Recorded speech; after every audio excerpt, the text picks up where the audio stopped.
I'm glad to have you join us on the live broadcast of the special session of the House of Representatives. Today, the 1st of March 2018.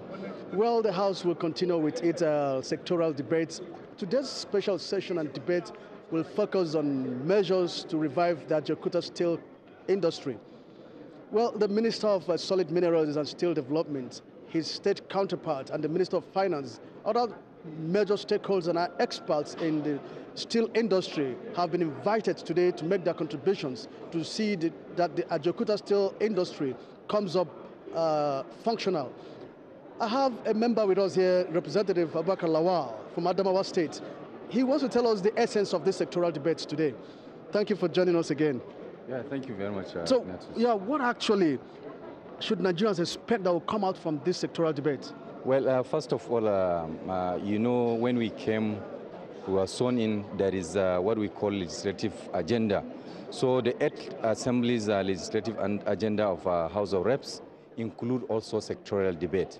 Sectoral debate is to focus the attention of the government, because actually the government has an agenda, it came on board and it made some promises. So it is the duty of the legislator to also checks and balances. Is a way of checks and balances where the government is moving, and also to work as a team between the legislator and the executive, and to know what we need. And you cannot, at least if you look at the importance of steel in Nigeria, steel development in Nigeria is very important, because if we can utilize the steel that we have in Nigeria, it's even enough to at least, because we are talking about moving from oil sector to non-oil sector.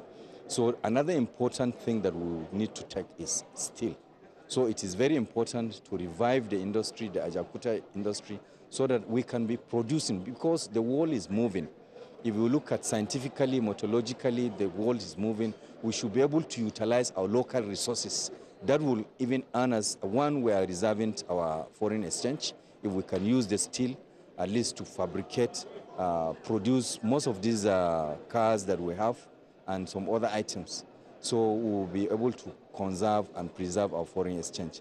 And we can also use it at least to export, because we have so many steels. God has blessed this country with steel. So at least reviving the Ajaokuta steel industry is going to be very important to the economy in Nigeria. And that is why we are focused, the 8th Assembly, to ensure that actually the economy picks and we work as a team with the executive. Okay, so do you hope that this session today, which will now be made up of the ministry, the executive and the legislature and individuals who are experts in this sector, you think it will definitely yield the results desired? There is no doubt about it, because where you bring the Minister of Steel, which is in charge of that industry, and then you are bringing Minister of Finance, there will be analysis of what do we reserve, what do we get if we can move that, revive the industry. And secondly, you are bringing key stakeholders who are experts. They will come and give us their expert advice. So I think it is important we have that. And I'm sure if we can have that, sky is our limit. Okay, you know why that question is? That the fact that some Nigerians have been saying that severally there have been meetings and summits on this particular issue. So that's why I asked that question. Hope this one will be quite different. Yeah, definitely this one will be quite different, because if you look at it, the finance minister will be there, an expert on steel will be there, so, and also the ministry in charge will be there. And we as legislators, you will see how we'll ask them several questions. Then we will see at the end of the day there will be a resolution, and then that will be passed to the executive, so that at least it can be a corporate plan for the country. All right, thank you very much for your time. Thank you. All right, so as a matter of fact, now the speaker is on seat, and then members have sat down expecting to usher in the three ministers who will be speaking on how to revive the Ajaokuta Steel Company. But actually, we have the Chairman House Committee on Media and Publicity, Abdulrazak Namdaz, who will now sum it up for us. Thank you for joining us. Thank you so much. Now, after the contributions and the submissions by these ministers and members, what next? We will analyze and see what actually they have brought forward. Because when the Speaker visited the environment, Ajaokuta Steel, it was in a sorry state. So we need to know why. And you know, it's part of our legislative agenda to do sectoral debate. And whatever information we get, we can process this and lay it to the necessary committees and take action on it so that this thing will not be wasted any longer. We must move forward from here. All right, thank you very much. I appreciate it. Thank you, sir. All right, well, now we'll take you straight to the Green Chamber and then follow with the proceedings on the debate.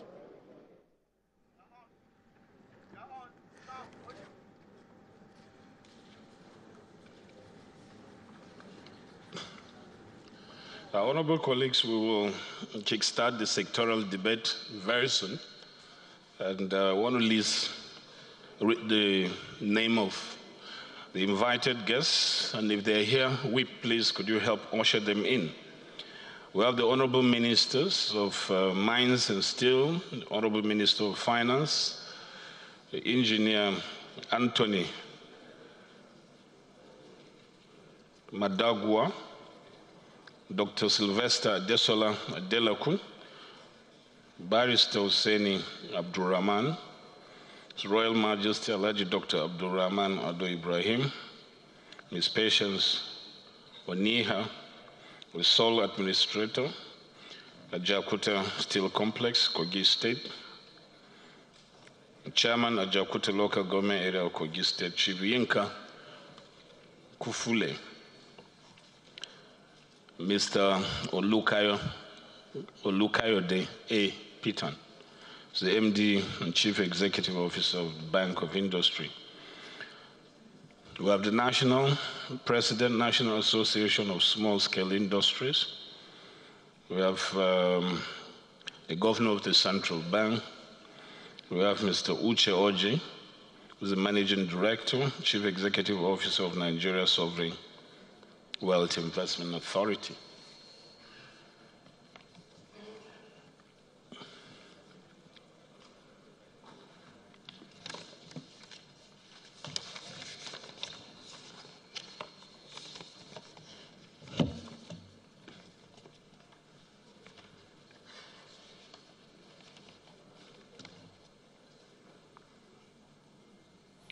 There's also Barrister Natasha Hadiza Apoti.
This is the Nigerian Television Authority.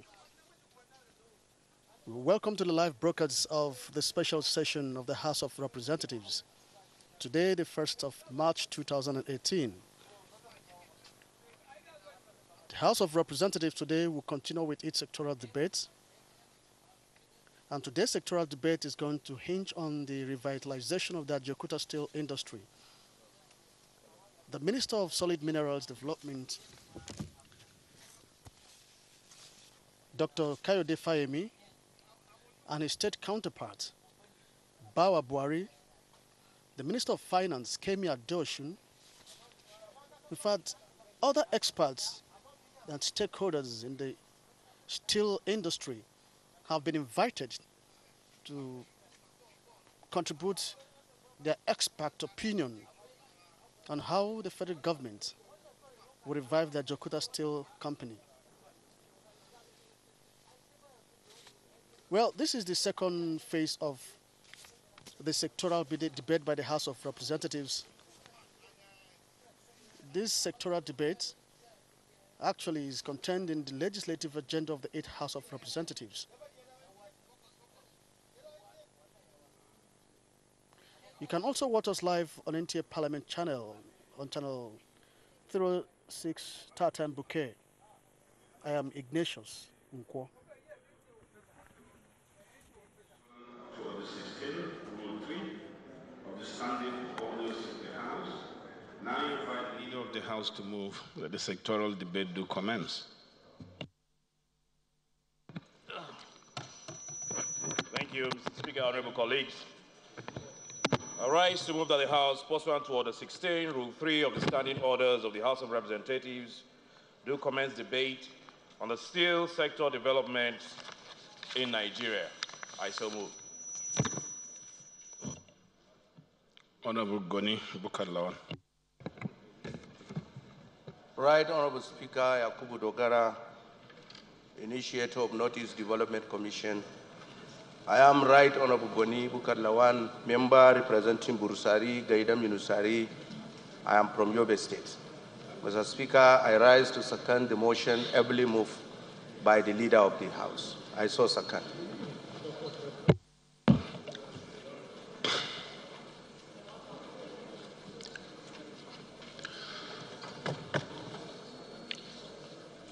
So I think I'm not going to put the question. We'll commence because it's in consonance with the provisions of our standing orders.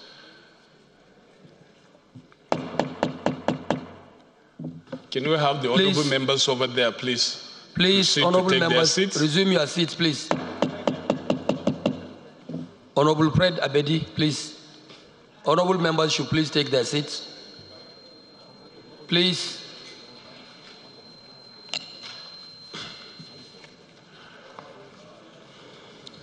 Please. Honorable colleagues, by way of setting the agenda, I'll proceed to make a very brief remark, and then we'll take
honorable colleagues and our invited guests. As part of our legislative agenda, we committed ourselves to sectoral debates on major sectors of our economy with a view to interacting with senior members of the executive branch to help proffer legislative and policy solutions to existing national challenges. To this end, we have so far undertaken several sessions in the past which featured a number of honorable ministers. On 12 February 2018, visited the Jakarta Steel Complex in company of members of the House Committee on Steel Development. I dare say that the visit was an eye-opener. Plan has an installed capacity of 1.3 million tons per annum with provision to increase capacity to 2.6 million tons and further to 5.2 million tons per annum. The first phase of the complex is 98% completed, 40 of the 43 units already installed. An investment of over $5.1 billion has gone into the complex. The complex has a completed internal standard gauge rail track of approximately 68 kilometers.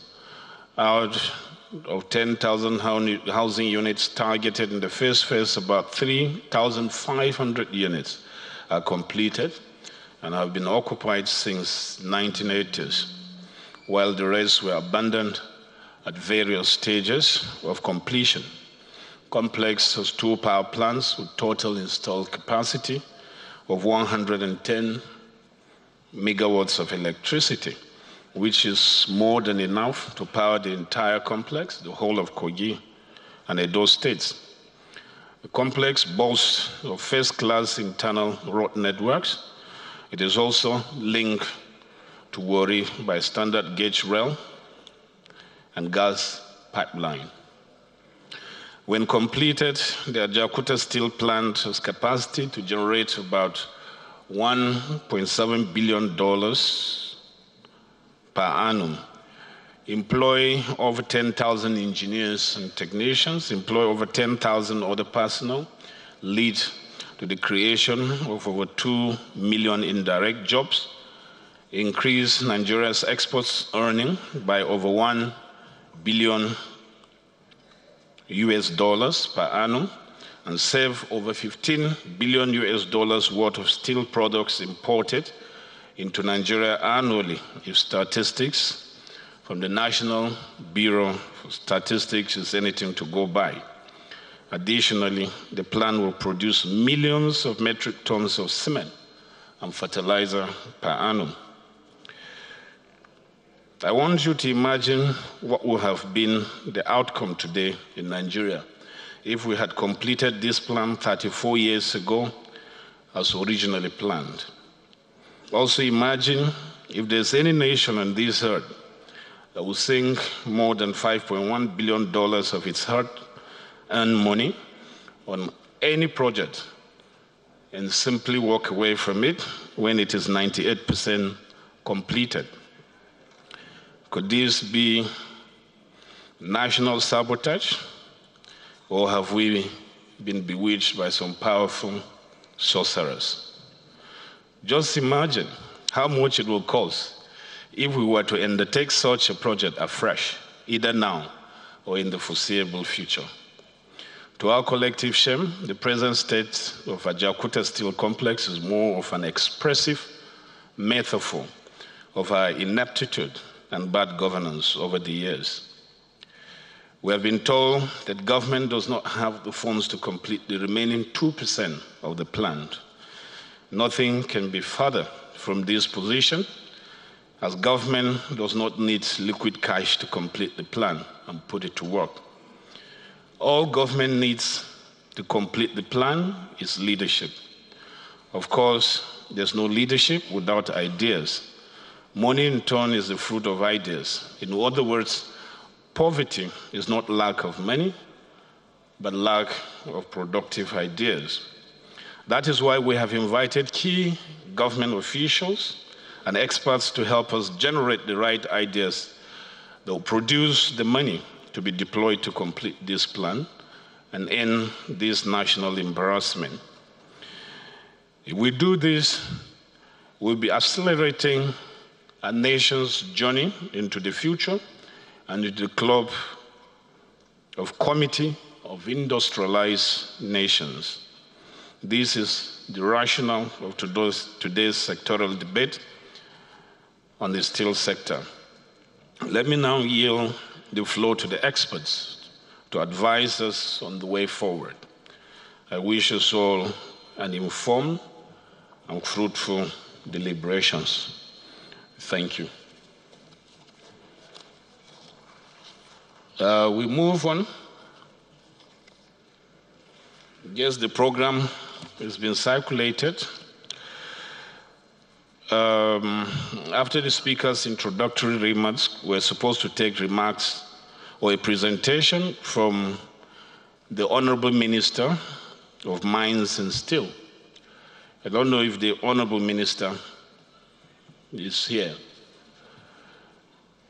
Anyone from the Ministry of Mines and Steel? There is none. Okay, honorable colleagues, I'll proceed to intimate you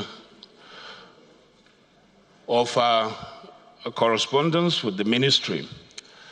They were invited on 16th February 2018, and the invitation was conveyed by letter signed by me personally. And this is the letter. Dated 16 February 2018, we didn't get a reply from the ministry until the 27th of February, 2 days to this sectoral debate. And I want to read this letter, which was a response to my own letter, but signed by the permanent secretary of the ministry. And he said, I write to respectfully acknowledge the receipt of your letter, reference NAS SPK, ADM volume 11123, dated 16 February 2018, on the above subject, and to convey to the Honorable Speaker that the Honorable Ministers will be unavoidably absent in this special debate session on the steel sector. The Honorable Minister, Dr. Kayode Fayemi, and his counterpart, the Honorable Minister of State, Honorable Abubakar Bawabori, are slated for official engagements during the scheduled period of the debate. The Honorable Minister has prior diplomatic scheduled engagement in preparation to the focal labs of the ERGP relating to the mining sector, while the Minister of State will be leading the ministry's delegation to Canada to attend the PDAC conference.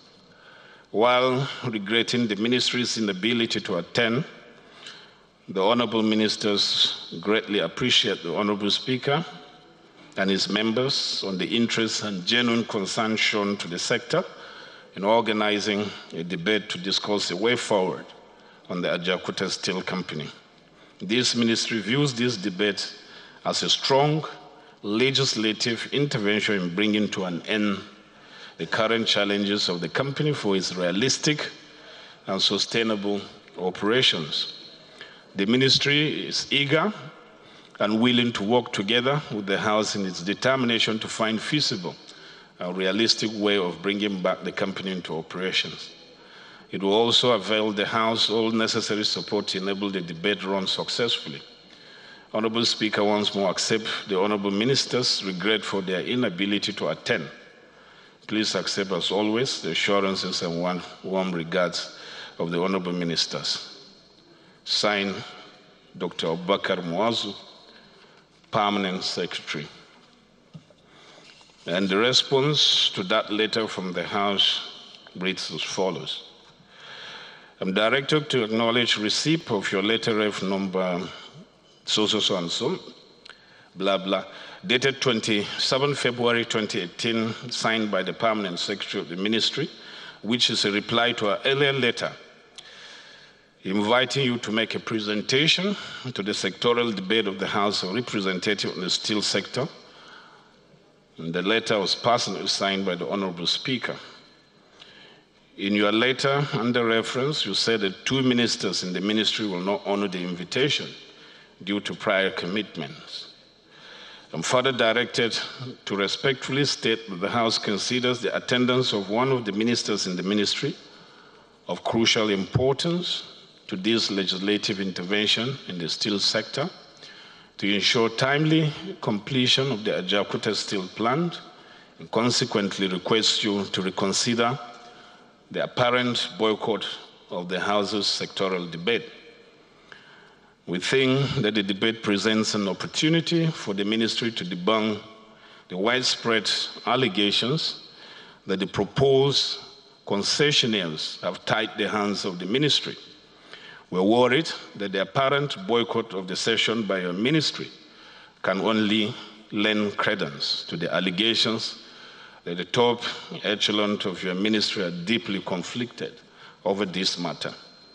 In view of the cordial relationship that has always existed between the two honorable ministers and the institution of the House of Representatives, we urge you to take all reasonable measures to reinforce this relationship, more so that the session is widely advertised and will go on with or without your participation. Please accept, as always, the assurances of the Speaker's best wishes. So that was the communication and the reply from the House. And it is surprising that neither the ministers or the PAMSEC is even around to represent the ministry. But as it is said in our reply, we will continue with the session, regardless of whether they are here or not. And as a matter of fact, their absence further reinforces the need for us to work hard on this matter. Leader. Thank you, Mr. Speaker. Honorable colleagues. Mr. Speaker, if you give me the privilege of just jumping on what you have just said and what you have read out and what has just recently transpired this minute. Mr. Speaker, honorable colleagues, I consider this,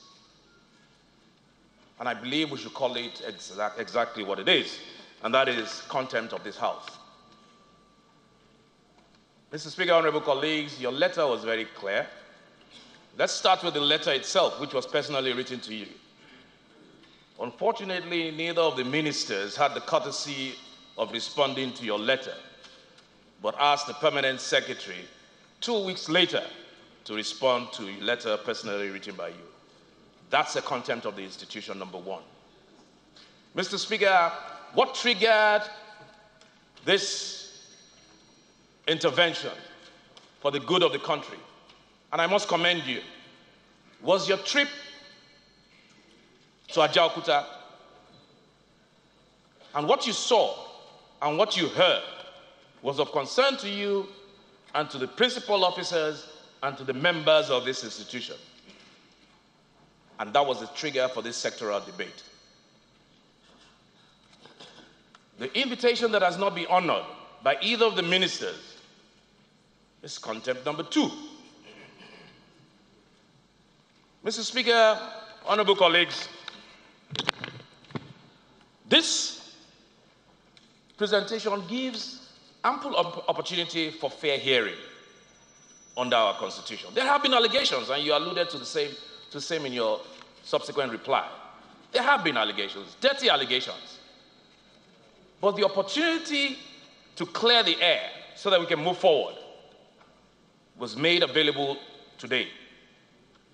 Mr. Speaker, I believe before we move further, this House should resolve, based on whatever we hear from those who were going to take their testimonies, I believe this should transform from a sectoral debate to yet another opportunity for fair hearing, but this time by way of an investigative hearing. Because there seems now to be a lot more than meets the eye. So I think we should transition and move from a sectoral debate to a powerful investigative hearing. Still, Mr. Speaker, it's probably more important than even the oil that we celebrate. Mr. Speaker, if you look around these chambers, I believe 90%, 80% of everything in here has a steel component. We will hear from these experts and those who have come, but I believe we will hear the importance of steel to the economy. You've said so in your opening remarks. It cannot be overemphasized. And that is why I personally and collectively would take it as an assault to common sense, to this country, for the two ministers, one of which is a product of these chambers, to ignore, poo-poo, and scorn the invitation and the letter from this institution. We will say the rest when our guests have gone. But Mr. Speaker, I think this is something that this House must take very seriously and deal with accordingly. Thank you. Whip. Thank you, Mr. Speaker. I am Honorable Alhassan Ado Dogwa, representing Dogwa to the Federal Constituency. Mr. Speaker, I am from Kano State. And by the grace of Allah and the intervention of the House, the Chief Whip of the House of Representatives. Mr. Speaker, I rise to crystallize the position just advanced by the leader of the House. But before I go ahead to do that, let me clearly say, the House, this House of the people of Nigeria, must have to commend you for taking not only your official but your personal time to visit the Ajakuta Steel Company. I want to thank you. I would like to commend you for setting the face. Mr. Speaker, you are not only setting the face, you are providing leadership where, unfortunately, leadership is apparently lacking in the nation. At the point in time, Mr. Speaker, when the country or the leadership of the country is talking of diversification, addressing economic issues, our people dying in hunger in various aspects of life, people having no job to do, our youth into criminalities. Unfortunately, we are sitting on a gold we never knew. Now that you came to discover gold that will come and save Nigeria's mess, these relevant ministries are being funny with the integrity and the honor of this House that represents the 180 million Nigerians. Mr. Speaker, I want to say without any fear of contradiction that what we do here is not about you, the Speaker, or you, Dogara. It's not about Lasun, our able Deputy Speaker, and it's not about the Leader of the House, Honorable Femi Bajabiamila. Whatever we do here, we are doing on behalf on behalf of the generality of the people of this country. So for any minister or any other person acting in any guise to undermine the invitation of this House, Mr. Speaker, is to say the least very unfortunate. Unfortunate, and it's something that we cannot tolerate and will not be taken for granted. Mr. Speaker, I want to say that the challenges we have in the economy needs a lot of interventions. And this is one apparent intervention that you brought for us to save this nation from an economic quagmire. Mr. Speaker, if this matter is looked into, if this issue is addressed, an infrastructure that was built in the last 36 years, and at that time, this infrastructure is 98% completion. What we just require now is 2% to complete this infrastructure that will impact positively on the GDP of the nation. It's an infrastructure that, when completed by this 2%, will also impact positively on our foreign reserve. An infrastructure that will create millions and thousands and millions of jobs for our jobless Nigerians. And here we are, people acting in authority. Here we are, people taking the opportunity of democratic process in the name of ministers, undermining our sanctity as the representative of the people of Nigeria. Mr. Speaker, I want to say that at the end of our sectoral debate today, no matter what we hear from our guests that are on this floor, certainly we have to take a decisive action. We are operating by laws. We have the rules of the House, and we have the Constitution also. And these two important documents have spelled out how to go about a situation like this. Honorable members, my distinguished colleagues, I want to urge each and every one of us to now act with all sense of patriotism, to now act with all sense of commitment, to look at this matter very decisively, and whoever is found wanting, their absence here, their bare absence here simply means that there is something suspicious. Absolutely suspicious. And let me also tell you, sir, most of the problems we face in the seeming face-off between the legislature and the executive is born out of this inactivity by agencies of government or ministers of the Federal Republic of Nigeria. You have appointed ministers who are not only insensitive to the plight of the institution of the people, they are also too busy to respect us as an institution. They think they are too important to come and honor the invitation of the House. Mr. Speaker, APC or PDP is not here. It is Nigeria that is on the floor of the House of Representatives, and we must call whoever is involved to order. We go ahead with our debate, irrespective of their presence, whether they are present or not, and that should not stop this House from taking a decisive position to save Nigeria from this economic mess we have found ourselves. Mr. Speaker, I want to thank you for providing this leadership, and I want to also urge members to now look at this matter like an emergency. We declare emergency to this, and whoever is found wanting, we'll bring him to book.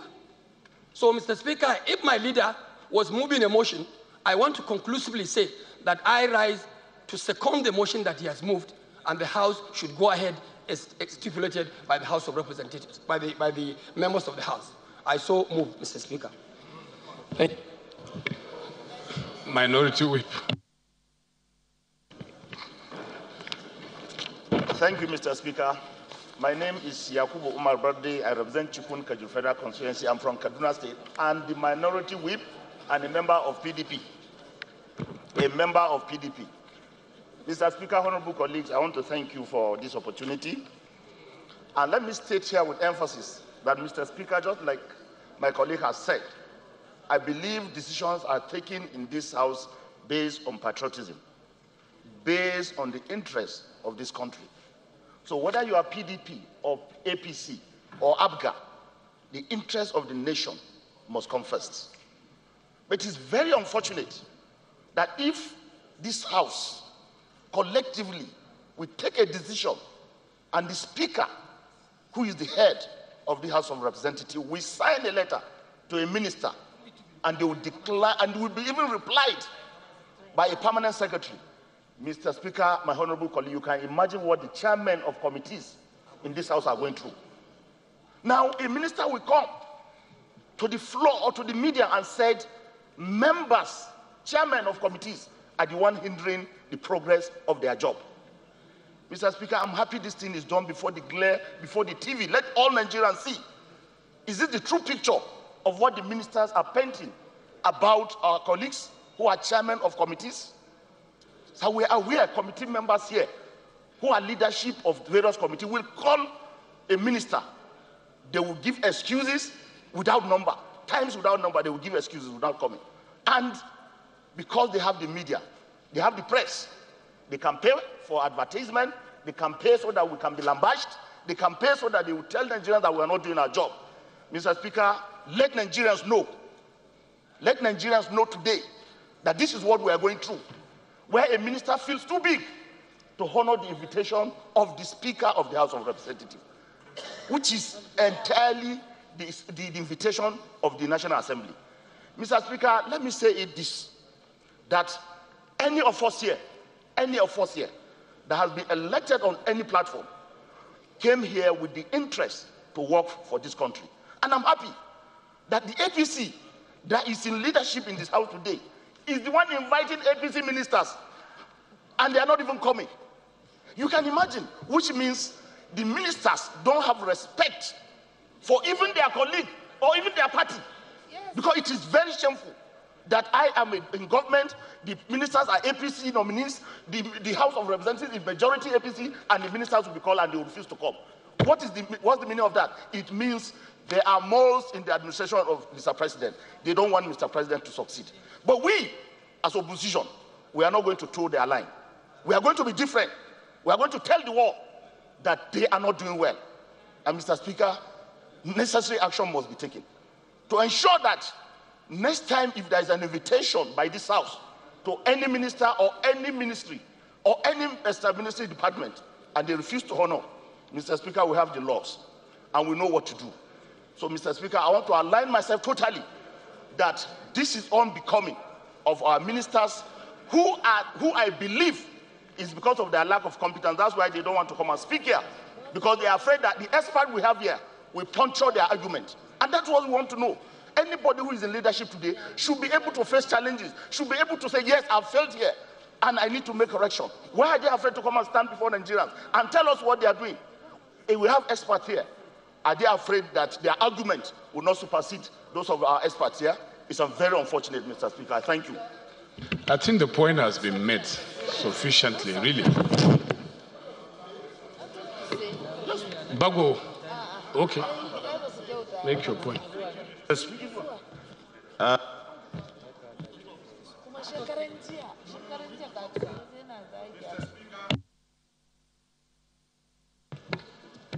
you, Mr. Speaker. I remain Mohammed Umaru Bagwan from Niger State, member representing Chanchaga Federal Constituency. Mr. Speaker, honorable colleagues, I have a different perspective to this position. And I'm happy that in the life of this parliament, a day like this has come to fruition. Our unnecessary romance as a parliament or the House of the People with the executive has brought this to fore. Mr. Speaker, we are a bicameral legislature, and this will never happen in Senate. Mr. Speaker, we have to invoke all necessary instruments of parliament and to bring these people to order. And let us resolve as a parliament that we will work, irrespective of party lines or differences, and to bring the respect of this parliament to what it is. Mr. Speaker, the House of Representatives, everywhere in the world, is the House of the people. You have been so lenient, so magnanimous, and you have let these people come this far. But Mr. Speaker, as the leader rightly moved, and other people have spoken, my position and some of my colleagues is that let us draw the line. Let us draw the line from today. They have overcrossed the red line. That is my position. Thank you, Mr. Speaker. Honorable Shagari. They have crossed the red lines. Thank you very much, Mr. Speaker. Aminu Shehu Shagari, I represent Yabo Shagari constituency in Sokoto State. Thank you for giving me the opportunity to air my view on this very important occasion. This is exactly what I've been going through over the years.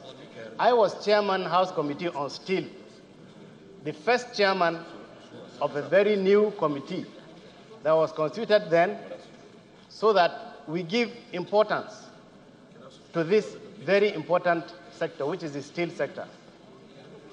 I went with my committee, we visited Ajakuta, and we visited Itakwe, iron ore mining facility. And Mr. Speaker, we spent the night in Ajakuta, and we spent 2 days going around, and we became converts, just like you have become a convert of the advocacy for the revitalization of Ajakuta Steel Complex. And they asked us a question. They said, when we went there, that how can you promise us that you are not going to be another tourist, just like other dignitaries have turned this place into a tourist attraction? Because there is simply no will on the part of the government to revitalize this place. And I told them that this is all I will do from now on. I went helter-skelter. I went even to former President Ibrahim Badamasi Babangida to ask him what is the way forward in revitalizing this place. I went to see the Vice President, then Namadi Sambo, and it was the same story, Mr. Speaker. There was no will on the part of the government to revitalize this place. That is the simple truth. And the ministers, this is the kind of attitude they've been showing throughout. There was an interim management committee that was put there, IMC in Ajakuta. They were asking for 360 million to revitalize the other parts, the other functions, departments, like the light section mill, the fabrication section. And they said, with this 360 million, we can generate 1 billion at the end of the year. Mr. Speaker, I went up and down. I couldn't get that money for them. But at the end of the year, they paid the workers 1 billion naira in salaries and allowances for doing absolutely nothing. This is the kind of thing, this is the kind of attitude we are going through. This is the place that can save us $17 billion. Please, a year. Please. $17 billion. And all it needs is just 2% completion. And you wonder what is going on. How are we thinking? I don't want to say more, Mr. Speaker. This is just the kind of attitude we are going through, and we have to be steadfast in making sure that this place is revitalized, come what may. Thank you very much, Mr. Speaker. Honorable Abonta.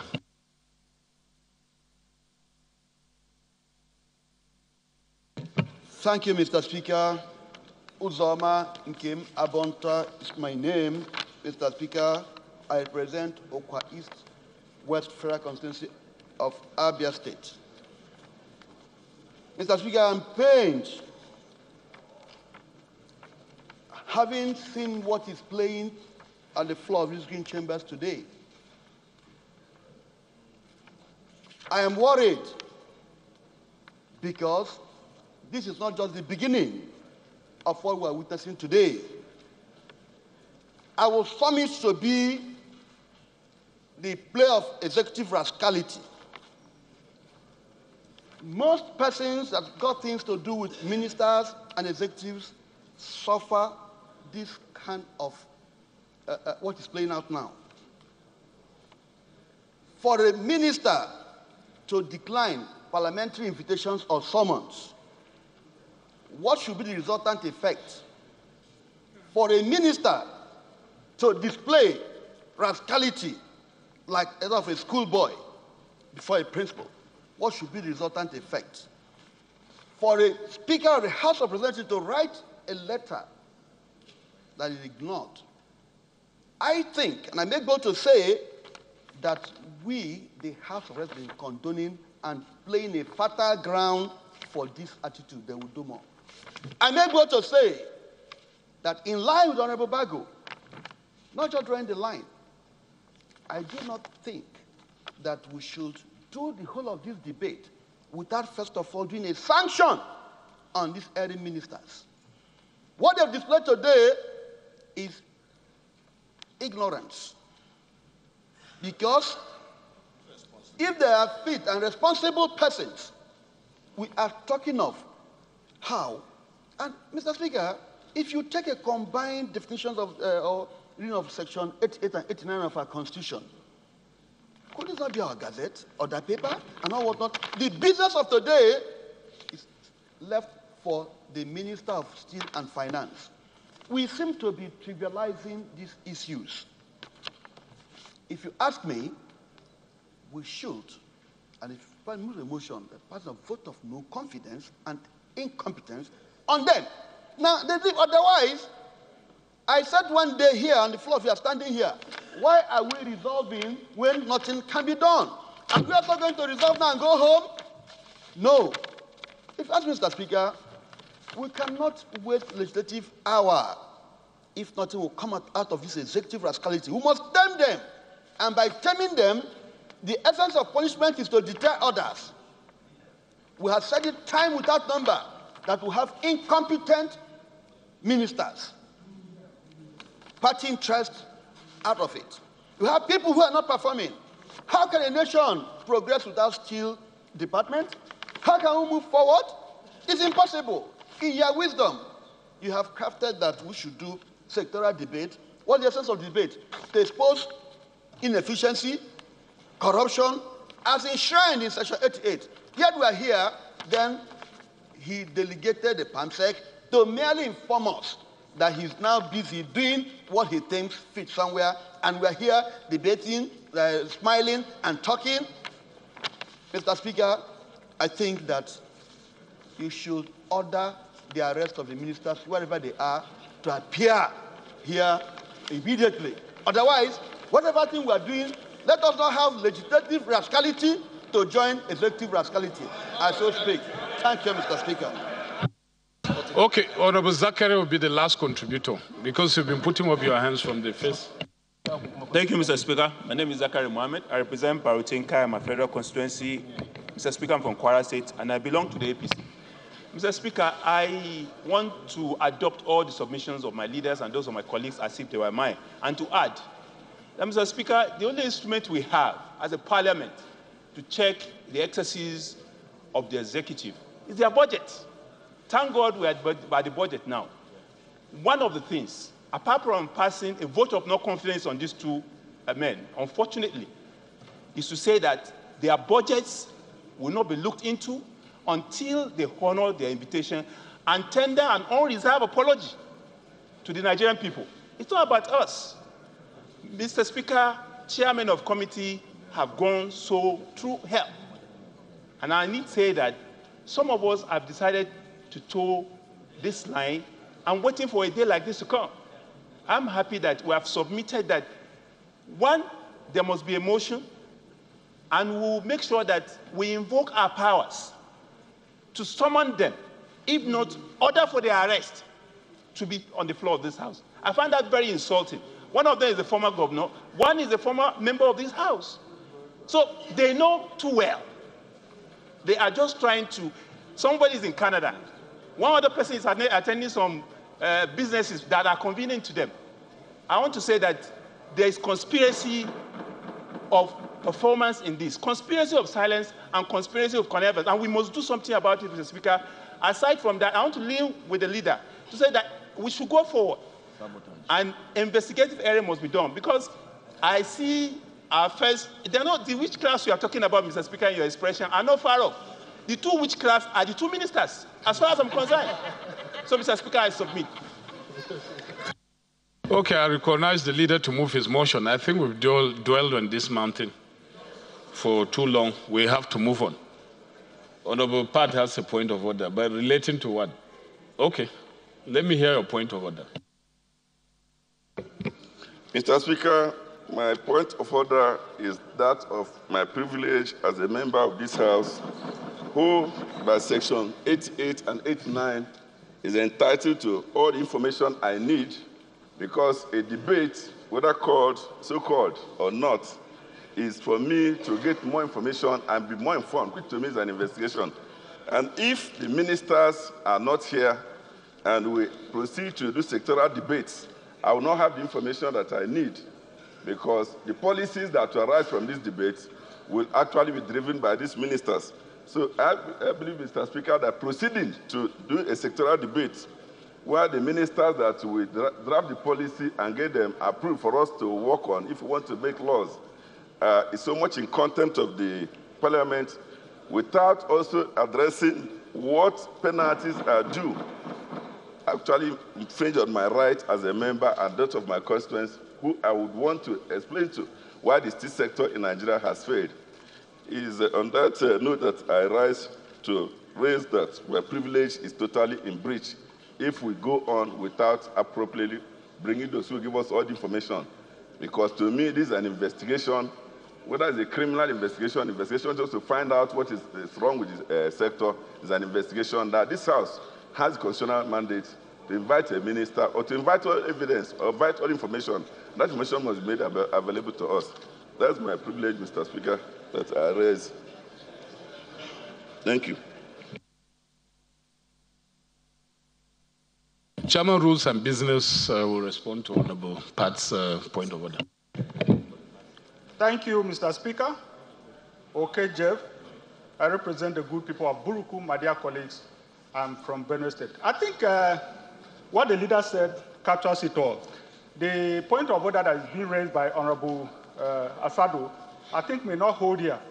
If you look at Section 88 and 89, it talks about you can only invoke it if you summon and they fail to appear. What the speaker read out means they were invited. If you want to invoke Section 89, then a summon would have been extended. So because of that, the leader has already said that we can go on with the debate and attend to these matters of the intransigence of the ministers later. Honorable colleagues, this is just the beginning of the sectoral debates. We're not saying that we'll conclude everything today. We have invited experts, we'll listen to them, get information from them. If we so determine that the ministers must come, we have all the necessary legislative tools to bring them to the floor of the House, and we will do that before we conclude the debate. And I recognize the leader to move his motion, and then we will proceed. Thank you, Mr. Speaker. Just please indulge me very quickly if I move the motion to make an additional point that, Mr. Speaker, ordinarily on the floor of this House, we have 2-3 pages on our order paper of work that needs to be done. Mr. Speaker, today we have one sheet of paper. Everything has been cleared for this sectoral debate. And this underscores the point that this House has been held in the highest of contempt. If we clear our table to take just this one matter for the day, when there's so many other pressing business of the day, I think it underscores, like I said, the point that this matter needs to be dealt very seriously in the absence of the ministers. And on that note, Mr. Speaker, honorable colleagues, let me rise to move that this House do set up a very powerful investigative ad hoc committee to look into the matter of Ajaokuta Steel Complex and thereby give the ministers a second opportunity for fair hearing. Honorable Mr. Speaker, I so move. Seconder, Chairman, Rules and Business.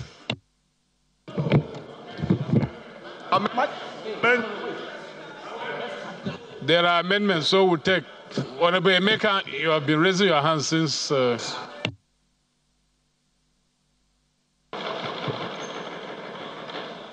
Mr. Speaker. Okay, Honorable Emeka, I think we'll have to second the motion before you can amend. So, Chairman, Rules and Business. Thank you once again, Mr. Speaker, my dear colleagues. Okay, Jeff, I represent the good people of Buruku. My dear colleagues, I'm from Benue State. I rise to second this all-important motion that has been moved by the leader of the House. I so second.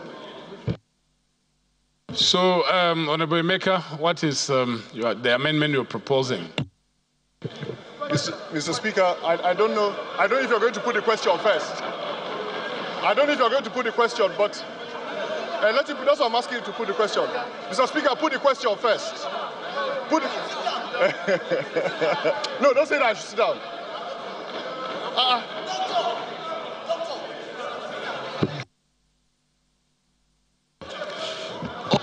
Okay, Honorable Emeka has withdrawn the amendment. Please. So I will put the question. Please, honorable members. Please, honorable members, please. Honorable Madaki. Silence, please. Yes. Order, honorable members. We would have gone ahead and listened. No. This expert cannot talk when the ministers are not around. We can still hear them because that amounts to disappointment.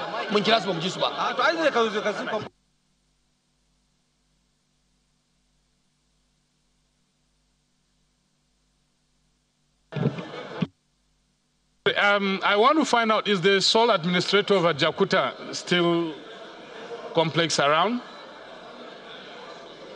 So did it appear to be a total boycott? So you go and move the motion.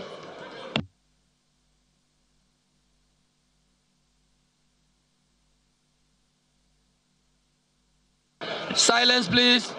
We have to take the experts. Silence, please. Please, silence. The leader has requested, you know, this is an extraordinary day, so the leader has requested to change his motion. Mr. Speaker, honorable colleagues,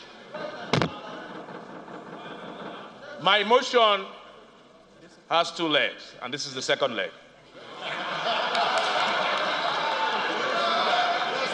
Mr. Speaker, going by and feeling the pulse of this House, plus the added discovery just now that the sole administrator of Ajaokuta who was invited was also instructed not to come. It appears that there has been a total boycott, which you refer to, you used that word twice in your letter to them, of the House's invitation. I now move the second leg, Mr. Speaker, that based on the facts apparent to this House, that this House does move a motion of no confidence on the two ministers,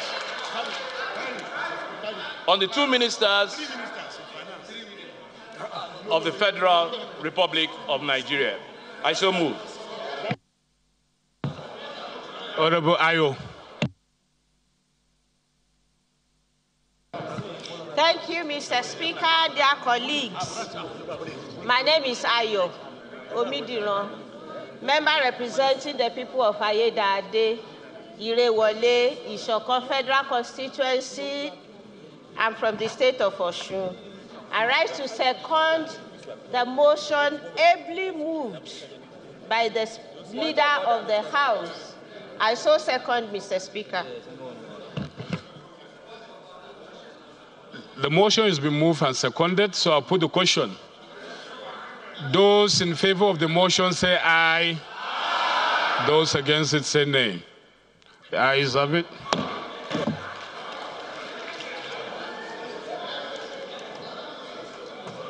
Motion? Okay, Abonta. Thank you, Mr. Speaker. I remain Uzoma Nkem Abonta. Mr. Speaker, my motion is predicated on the fact that if there is no sanction or that would deter people, it will continue to happen. I therefore move that, Mr. Speaker, having resolved with a vote of no confidence, Mr. Speaker should issue a warrant of arrest to bring the people here on Tuesday to bring. Am I protected? Am I protected?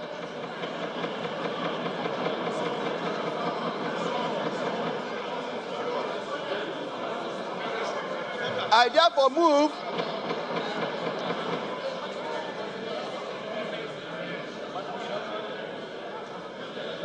one should listen to members in silence. My motion is that Mr. Speaker should issue a strong worded summons compelling the appearance of the ministers and the administrator at the next legislative sitting. I so move, Mr. Speaker. Honorable Abonta, having passed a vote of no confidence on them, I don't think they are worthy of any appearance before us in these hallowed chambers. So we will proceed, please. Next on the roll would have been Minister of Finance, but she's requested that she should be given till 4 p.m. to be here because she's currently in Kaduna and she's traveling by road. And the request has been granted, so hopefully she should be here by 4 p.m. So, honorable colleagues, let's take the presentation from the experts. The first to make the presentation will be Engineer Antobi Madagwa. If you are here, please come and mount the rostrum.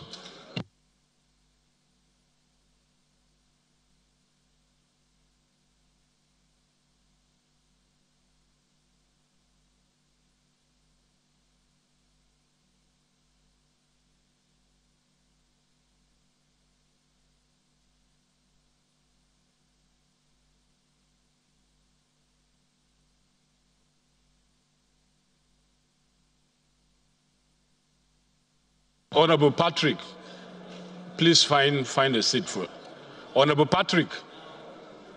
Honorable Asadu.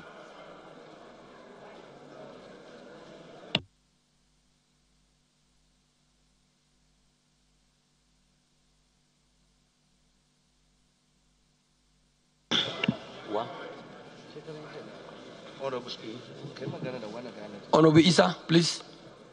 Please.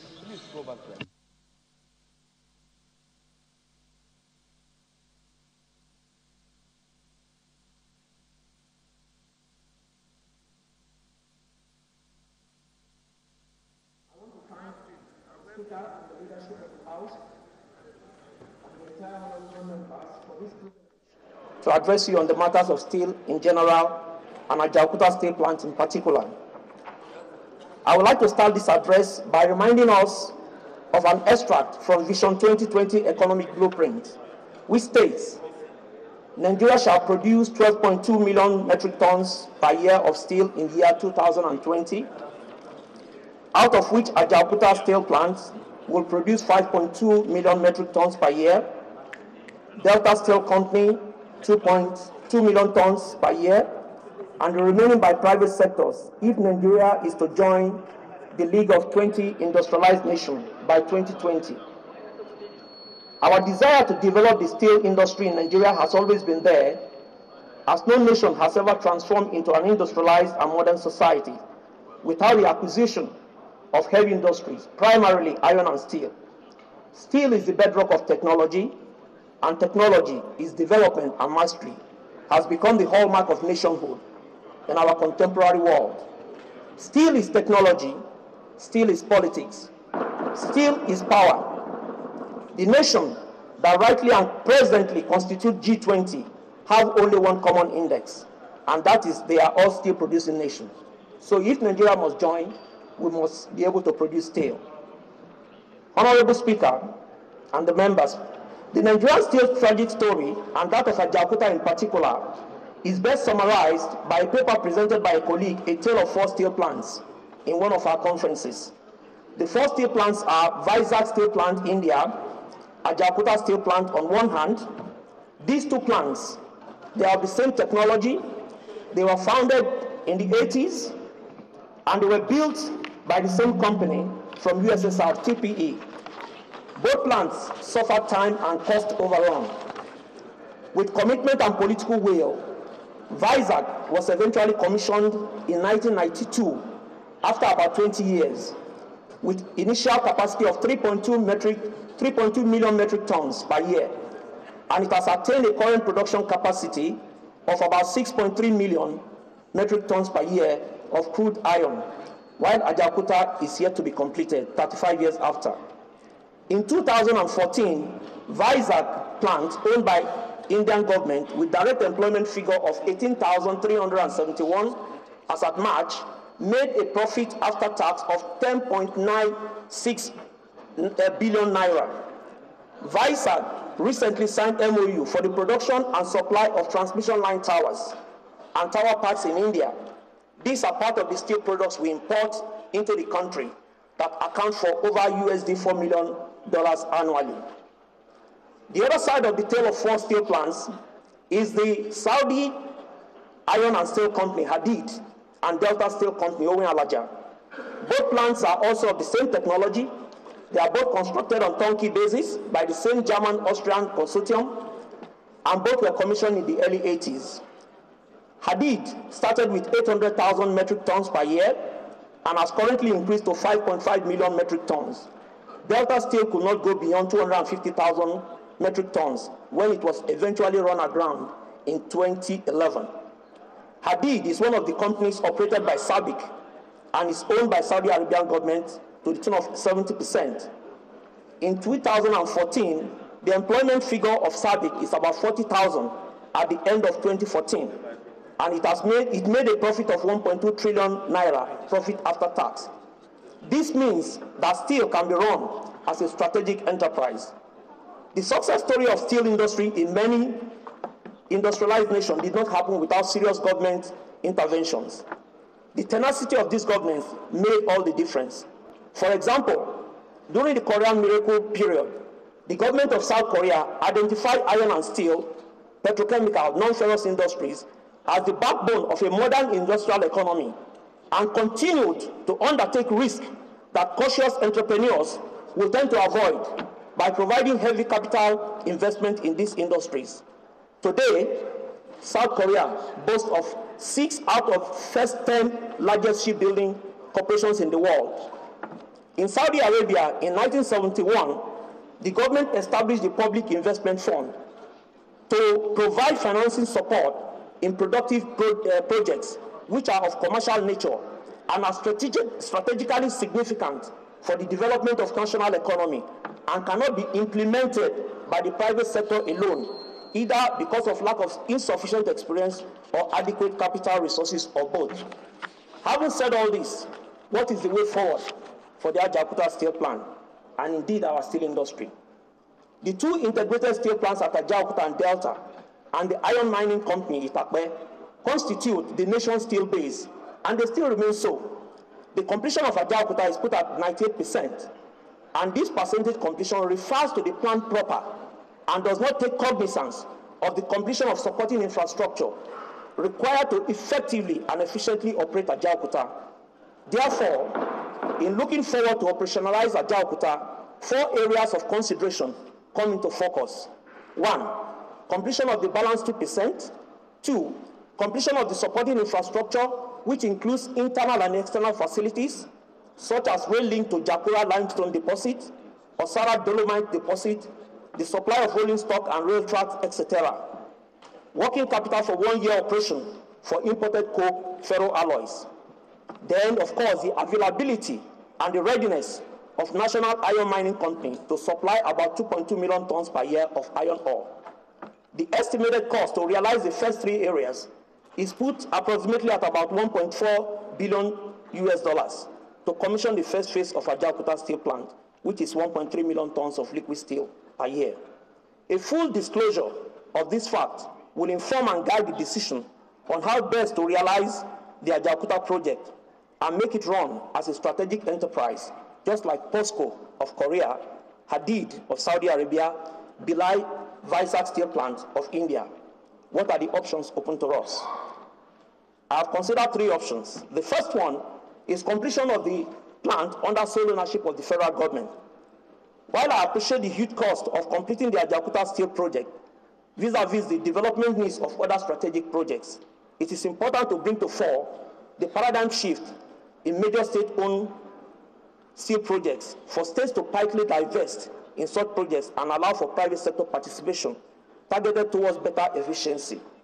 Secondly, it is worthy to raise a note of caution that if the government completes the plant under its sole ownership, it has to bring the expertise to operate and maintain the plant, as we currently lack this expertise locally. It therefore makes a business sense to bring in such expertise at this point of the project in whatever form that will be found most suitable and workable. Completion under sole ownership is therefore, in my own opinion, not recommended. Completion under a joint venture agreement. A joint venture arrangement such as obtained in the oil industry would have been plausible, even though there are still a lot of challenges in operating those JVs, which we are all aware of. The Ajaokuta steel plant and indeed the steel industry also do not attract such interest. Government bureaucracies, going by the happenings even in the JVs, as we have now in the oil industry, may hinder timely completion of the Ajaokuta steel project under a JV arrangement. The third option I considered is the completion under concessioning to a core investor or steel operator. A genuine concession arrangement for the completion of Ajaokuta steel plant is also a viable option if the terms and agreement are well articulated for a win-win situation. Unlike the former concessions arrangement, which ab initio were not diligently structured, genuine concession with government participation in management and board of the company will guarantee post-concession monitoring, which will include, but not limited to, agreed time frame for completion of plant and facilities. Well-structured terms and agreement to guarantee a win-win situation, while the ownership of the asset still remains in the federal government, who can later decide to partly divest from this project, as it is being done in other climes. This option I prefer and I recommend most. Other matters of note: completing Ajaokuta will immediately trigger operations in the Niomco, that is Itakpe iron ore. The 3 rolling mills can be made functional under a backward integration program. Activities will also commence on the Ajaokuta Warri Rail line with the functioning of these rolling mills. Some of the key national projects requiring steel products that can be produced in Ajaokuta can be made to be patronized. All this translates to many jobs of high skill and technology transfer for our teaming youth and future generation. I worked in the steel plant for over 29 years as a fresher, and I grew up to become the managing director of the Delta Steel Company. So I have gone through the mill and I experienced some of these things. That's why I put them in. I try to put them in context. Conclusion, Honorable Speaker and Honorable Members. Every product we consume is either made of steel or the equipment that make them is from steel. The upstream and downstream sector of the revived petroleum and petrochemical industry are sustained by steel products, directly or indirectly. Is it the rigs, the pipeline, casing, valves, etc.? Recently, we all hailed record milestone occasioned by the delivery of a Guinea floating production storage offloading vessel from Samsung heavy industries of Korea, expected to produce about 200,000 barrels of crude oil daily. The gross tonnage of this monster facility is 220,000 tons deadweight, mostly made of steel, and it costs about $3.3 billion US. This is the power of steel. The present unhealthy situation, whereby greater percentage of expenditure under our capital projects are spent abroad on importation of equipment, machinery, spares, and critical consumables, leaving a paltry percentage to cover local materials and cheap labor, will be ameliorated to a large extent as the completion of our Jakarta and similar steel projects will catalyze manufacturing in the country. Again, I thank you for this opportunity, and God bless the Federal Republic of Nigeria. Thank you very much for your wonderful presentation. Move on to the next expert, who is Dr. Sylvester Adelakun.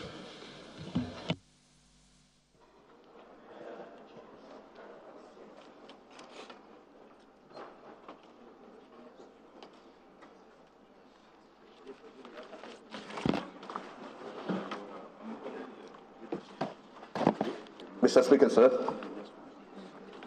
members of the House, my name is Shola Adelakun. I have been in the steel industry for many years.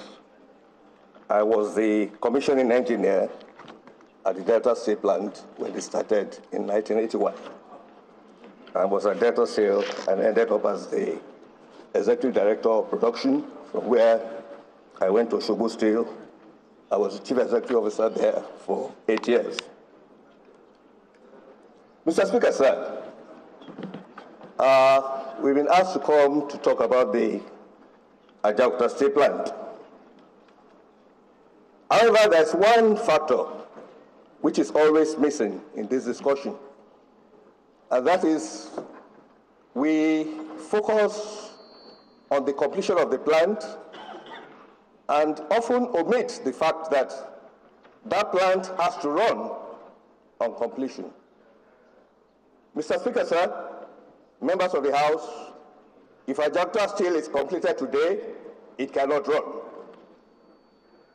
Because the coking coal that Jakarta needs, the infrastructure facility to bring that coking coal to Jakarta does not exist. So, completing Jakarta without voting money to complete the infrastructure facilities to bring in coking coal to Jakarta will be a wasted effort. Those two issues have to be jointly aligned, and this is the general point I will make. The second point I would like to make is that we also talk about the steel industry being a cornerstone of economic and industrial development. Yes, it is so. However, the two steel plants that we have in Nigeria today are only producing long products. More than 50% of the demand of steel in Nigeria are for flat products, for engineering steels. We do not have those in our planning. So if we really want to have the steel industry to be a vanguard for economic development, we have to restructure and see how we bring in some of these issues in our development. So, sir, with your permission, I'll go on and talk about the Jakarta Steel plant.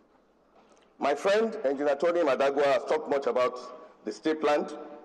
To me, the composition of Jakarta can be broken into three parts. Jakarta has what I would call the primary units, which is the coke oven, sinter plant. Those ones are supposed to produce the liquid iron and also to produce the billets. Then it has what I call the secondary units, which are the rolling mills. And then finally, Jakarta has what I call the ancillary facilities. So there are three primary key units, key plant units in Jakarta. When we talk about 19% completion, the 2% that is remaining is really focused on the primary unit. It is only in those areas, the blast furnace, the sinter plant, and all this, that are not completed. The other two sectors are completed. Jakarta has 4 rolling mills, a billet mill, a wire rod mill, a light section mill, and a medium section mill. These plants have been completed. 2 of them have been run. They were run between 1984 and 1988, although at 10% capacity utilization. Those units are available. They can run. All that Ajacta Steel Company needs to do with whatever joint venture or whatever is to bring in a business plan and see how those units can be rehabilitated and put into operation. Then the third one, power units, which are the ancillary facility. And sir, the ancillary facilities of Ajacta is really Ajacta's gold mine. Ajacta has 10 ancillary units, 10 units in this ancillary units, and I've named them.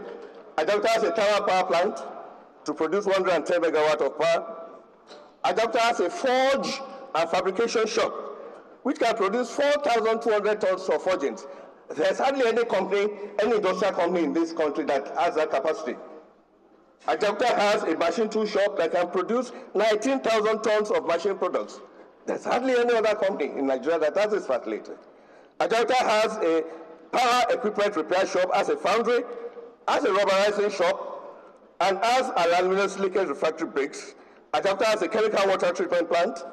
Ajacta has air separation plant that can produce oxygen, nitrogen, argon. Ajacta plant also has a carbonic acid plant that can produce carbon dioxide for industry. These units have been completed. They can run.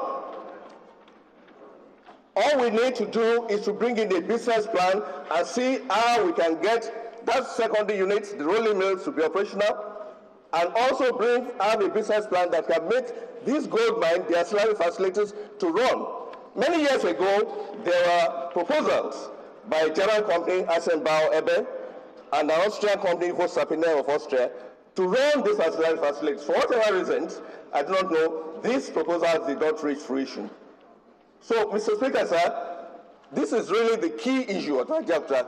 Ajacta Steel Plant, as presently constituted now, cannot run the primary units. Those are the only units that cannot run because the coking coal delivery to Ajacta facility does not exist. So in completing Ajacta, we have to put in plans, we have to vote money to be able to bring in the infrastructural facilities that will be able to deliver coking coal to Ajacta. Why is it that we need imported coking coal? Because we have to import the coking coal. It is because in the blast furnace, coking coal does three things. It is a reducing agent, it provides energy, and is the burden carrier. It's the one that carries the load on the furnace. Because the blast furnace in Ajacta is very, very tall. Nigerian coals are not suitable. Many efforts have been done to see how we can have local coking coals in Nigeria, but to no avail. We have to import coking coal. And to bring this coking coal, we have to bring it either through Warri or to bring it through One. The detailed project report of Ajacta configured that coking coal will be brought in through One, and that will be railed through One to Otokpo, and from Otokpo to Ajacta. And that was why a railway bridge was built around Ajacta village. The other alternative is to bring in this coking coal through Warri. My own feeling, sir, is that the better option will be to see how we can improve the infrastructural facilities at Warri. Why do I say that? If we do this, we shall be killing two birds with one stone. Delta Steel Plant also requires to import rich iron ore. When we were in Delta Steel, we were bringing iron ore with 10,000 tons deadweight ship. We were paying $14 for the cost of the ore, and we were paying about $30 just for the freight. Why? Because the approach river channel to Warri is shallow. You can only bring in 10,000 tons deadweight.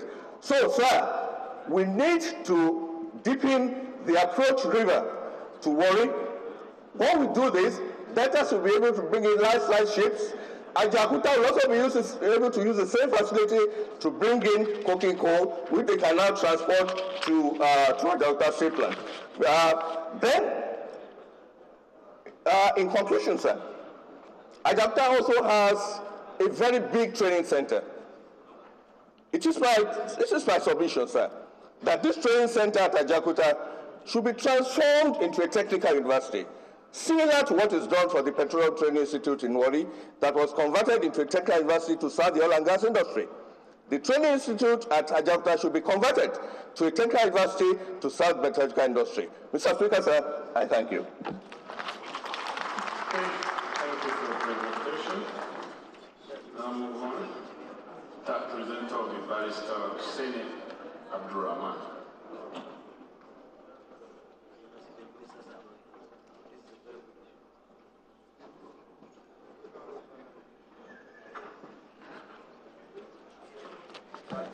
Mr. Speaker, sir, honorable members. I came up originally with a prepared speech, but knowing that my colleagues, my friends, Dr. Adelakun and Engineer Tony Madragua have raised some of the points, I'll be talking extemporally. I'm going to talk basically on our attitude, why this plant has not run over the years. One of the big problems we have is that we must build something very big. Why must I start a steel plant that will produce 1.3 million tons and then keep on lamenting that I do not have infrastructure? Why don't I start with 300,000 tons and ramp up over 3 or 4 or 5 years, go to 500,000 tons, and then go to 1 million tons? It's like you're trying to carry a load that is beyond your weight when you are not yet old enough to do so.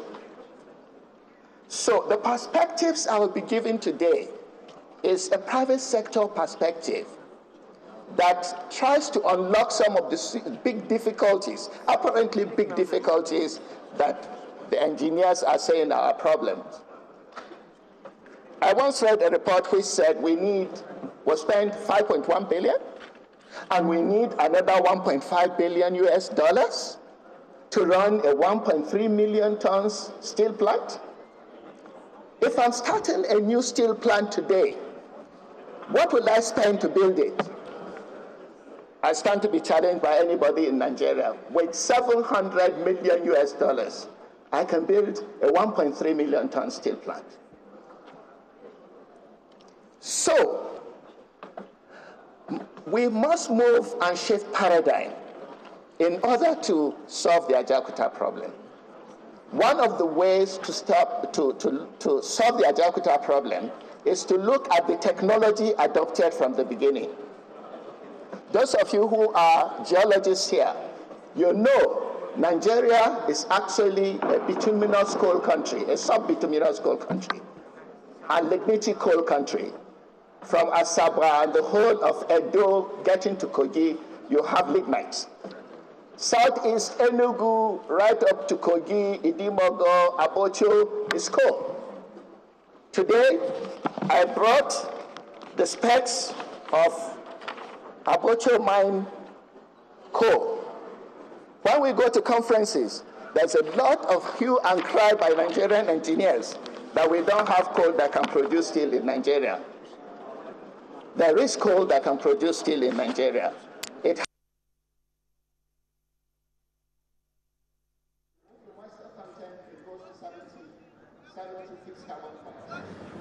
Those of you who are geologists know that if you have 76 carbon points of coal, that is metallurgical coal. That coal cannot run the blast furnace or it can produce hydrogen. So you have the alternative technology which is called coal-based direct reduced hydrogen. Experts are now giving their contributions on the best way to revive the Ajaokuta Steel Company. Well, the first expert was able to explain that a joint venture between the federal government and private sector will be the best option.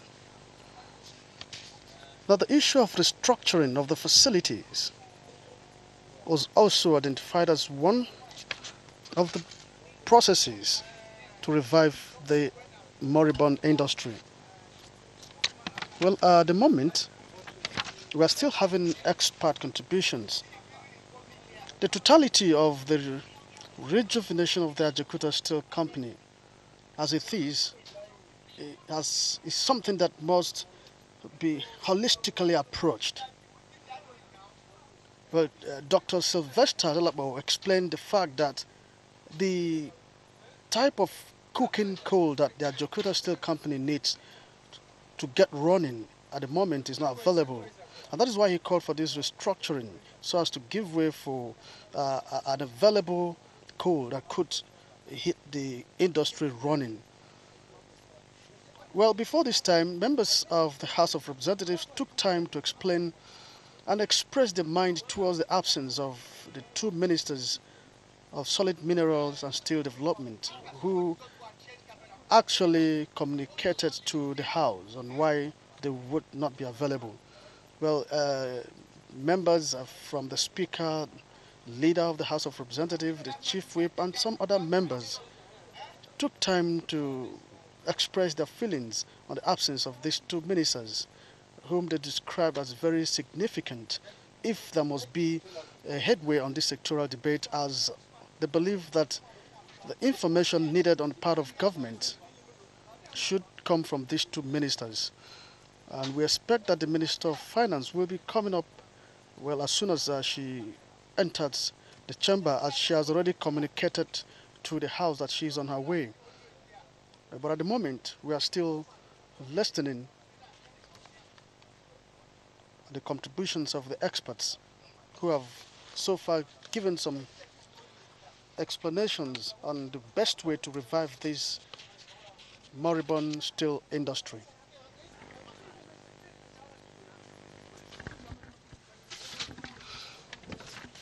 Well, the Ajaokuta plant by 1994 was reckoned to be at 98 completion in terms of equipment, but some completed units of the plant operated at different times but had to shut down due to non-availability of funds. It will be recalled that Ajaokuta Steel Company is located on 24,000 acres of land. The steel plant itself is built on 800 hectares of land. And then the chosen technology for the steel production is the time-tested blast furnace, but basically of oxygen furnace, and to route its production to steel process. But it's very important to know that the federal government of Nigeria established the Nigerian Steel Development Authority in 1971 through Decree number 19 in order to advance the development of the Nigerian steel industry. Well, this carried out detailed market studies and investigations on local availability of raw materials. And then the preliminary project reports of that 1974 and the detailed reports of the 1977 and the global contract of 1979 for the construction of the steel plant at Ajaokuta were all commissioned and executed during that period. And then the Ajaokuta Integrated Steel Company was conceived and steadily developed with the vision of establishing a metallurgical process plant, well, an engineering complex with other auxiliaries and facilities. And these were all the facilities and the advancement that the Speaker himself witnessed when he visited the Ajaokuta complex on the 12th of February 2018. Well, the complex actually is meant to be used to generate important upstream and downstream industrial and economic activities that are critical to the diversification of Nigeria's economy, especially at this point in time. And this is why this sectoral debate is quite timely. Well, this is expected that this will become the bedrock of Nigeria's industrial revolution. And then the Ajaokuta steel plant is therefore aptly tagged, like I did say earlier, as the bedrock of Nigeria's industrialization. Well, the project was embarked upon a strategic industry, a job creator, and is expected that it will well generate a huge foreign exchange.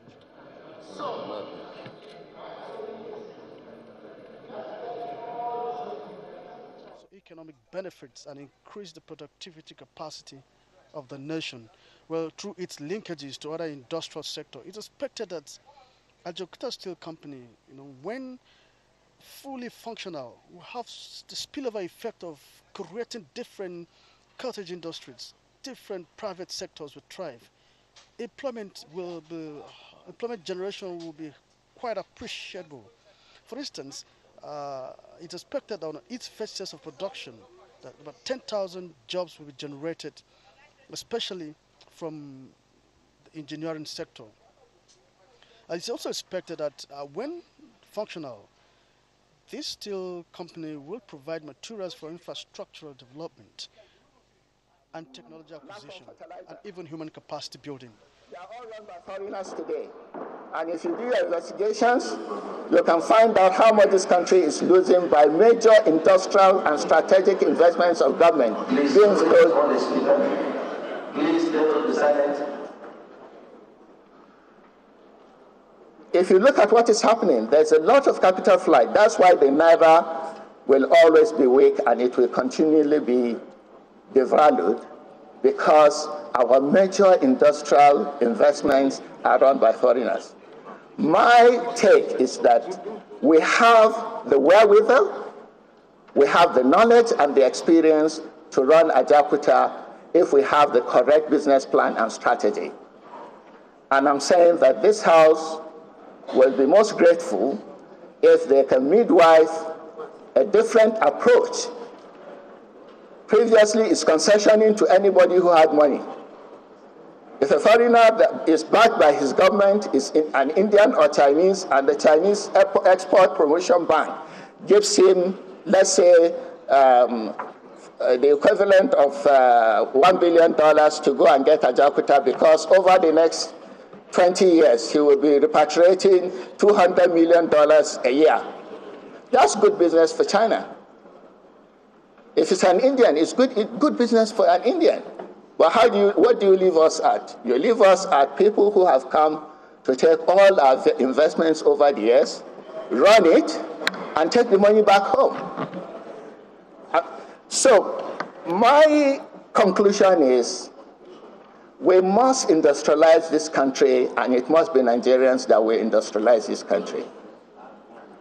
We must work hard. We must nurture our economy. I'm not against foreigners. I'm not saying foreigners should not bring their money. They should bring it. But the quantum of investments which foreigners bring in, if they bring in $100 million, we should be investing $50, $60 billion in the same year. We can't just keep quiet and say, oh no, they have the technology. The Nigerians that can't run it, make them run it. Kick them hard. Ensure that they do so. As Mr. Speaker has said, leadership. Organize all the people. This initiative of even trying to find out whether there are people who know about steel other than people in the Ministry of Steel is a good initiative. So that the mix we will get is a steel plant that employs Nigerians, that is run by Nigerians, and that keeps the money in Nigeria. Thank you very much. Thank you very much for that wonderful presentation. We're taking more presentations before we move to questions and comments. Pardon? Other colleagues have complained that there are no hearings. So we take a big moment, like 2 to 3 minutes, so that they are. Where are the technicians? They are there already. Fix the problem. It's there.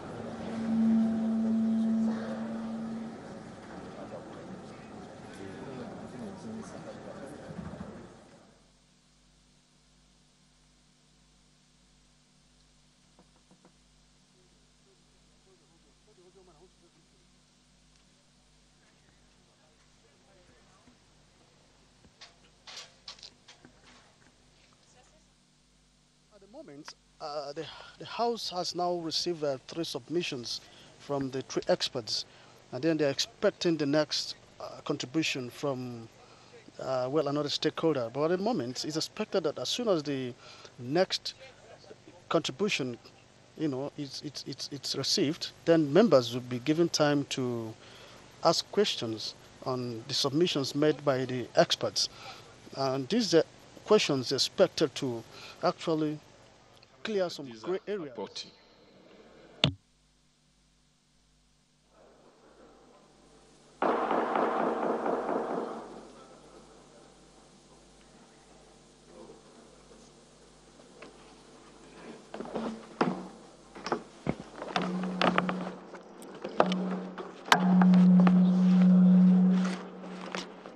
Good afternoon, Mr. Speaker, Deputy Speaker, leadership of the House, and honorable members. First, I'd like to dedicate this moment to the good people of Nigeria, the people of Kogi State who led the land, and in particular, the people of Ibira. What I also would like to put a dedication to is the people of Russia and the Soviet Union. I'm just standing here and wondering why, with all the clamor and appreciation for the magnificent structure that stands there, not one person actually appreciated the brains behind, who dreamt this big dream for Nigeria. I stand here today as a direct product of the relationship between the two countries. Mr. Speaker, it's an honor to meet you. I've heard so much about you, and I and other Nigerians, they are greatly inspired by you. And thank you so much in this honorable House for taking time to visit the moribund steel plant. And I'm greatly honored that you were inspired and moved by the vision which has laid idle. And if you permit me, I will make this as brief as possible, but if I skip a little bit beyond the 15, 20 minutes I'm granted, please, we've waited 40 years, and I believe truth is very essential to moving forward.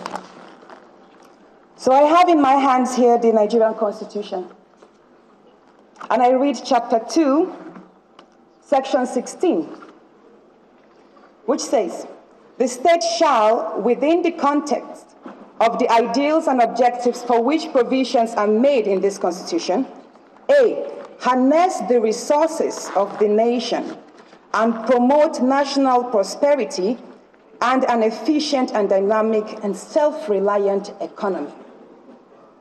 I also go to C, which states, "Without prejudice to its rights to operate and participate in areas of the economy other than the major sectors of the economy, manage and operate the major sectors of the economy." That means Nigeria, the government, is saddled with the responsibility to manage major sectors such as the steel industry. I'll go to C, 2C, which states that the economic system is not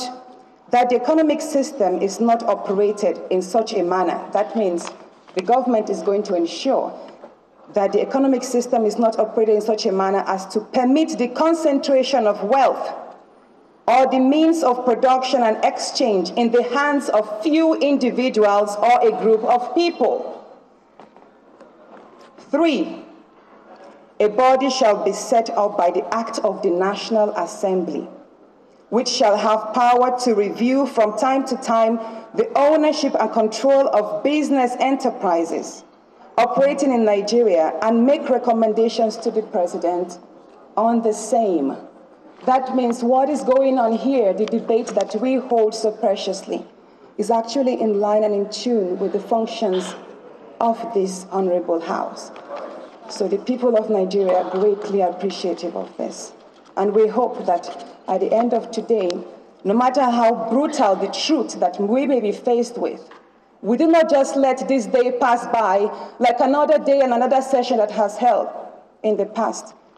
We, myself and the marginalized Nigerians, are actually holding you all in trust.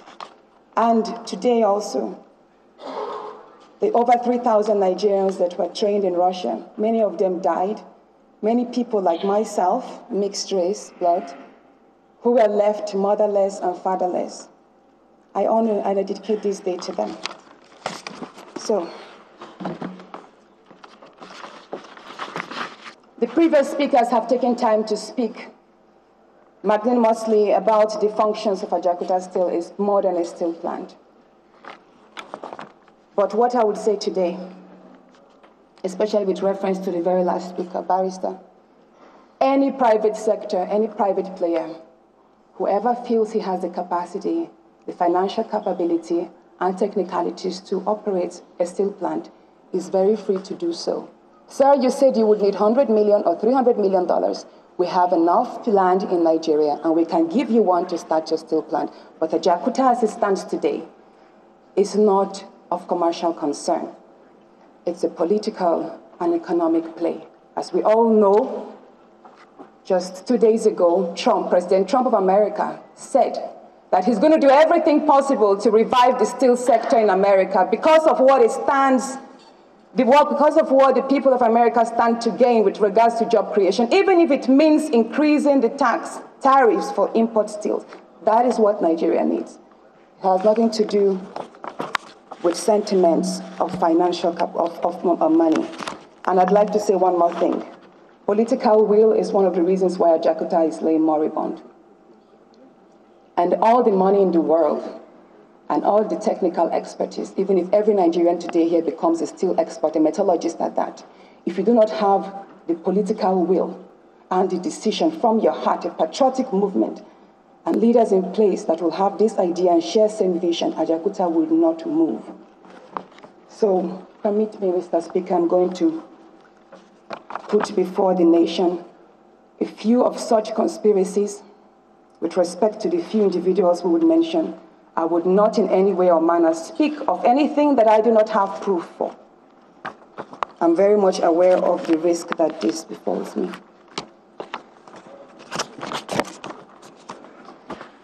In 1994, when the Russians left, it was definitely the Soviet Union, I would call the company in particular Tiazheprom Export. When they left in 1994, Ajaokuta was 98.2% completed. I have that in the letter they wrote 2 years ago to the president. Mr. Speaker, I would gladly share the letter with you at your call. And when they left, it was likely because Nigeria fell short on its contractual agreement. They were not putting forth funds.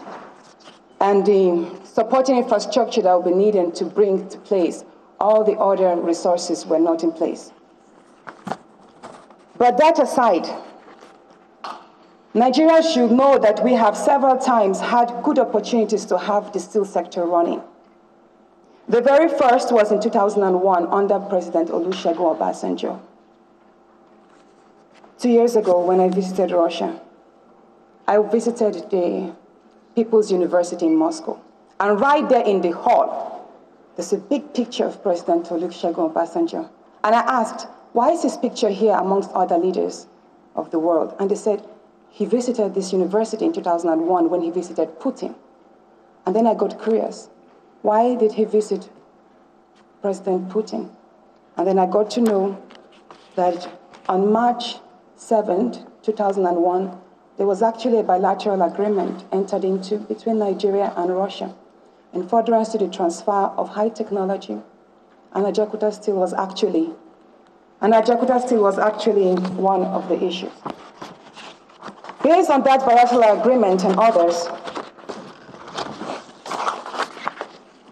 40 steel experts were sent by the same company, the original builders, Tiazheprom Exports. And they worked here alongside with Nigerian experts to develop the technical and financial reports, which were supposed to be used to formalize the revival and modernization of Ajaokuta Steel Plant. But after that, surprisingly, the Nigerian side went quiet. In 2003, President Putin wrote a letter to President Obasanjo.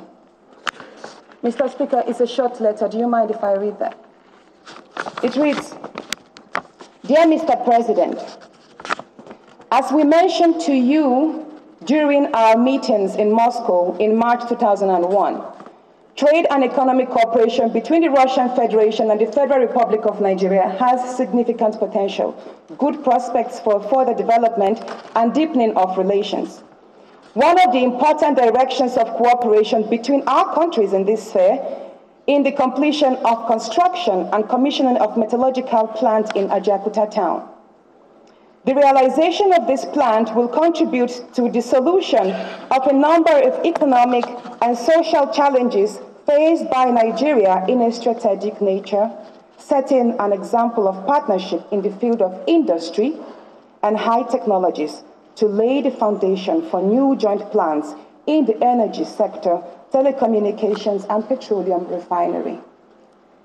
He went further to say, the Russian side has completed the preparation of technical proposals for the company in Ajaokuta, and worked through issues of financial provision.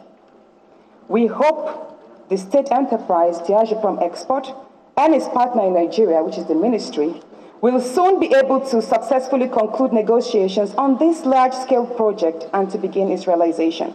Using this opportunity, Mr. President, I would like to confirm our mindset to a comprehensive strengthening of Nigerian-Russian relations. Yours faithfully, Vladimir Putin. I would like to say that at this point, the technical reports were already submitted to the Nigerian side. That's the ministry.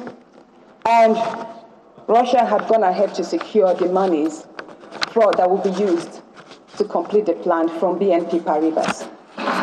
2 months after, President Olusegun Obasanjo responded. In his response, the only place where he mentioned Ajaokuta, I'll read those. First of all, allow me to thank you for your kind message. Ajaokuta really occupies an important place in our agenda, and I appreciate the fact that you also find this project a priority in our bilateral relations. I will not bore you with the rest of the content, but it has to do with supply of military equipment and stuff.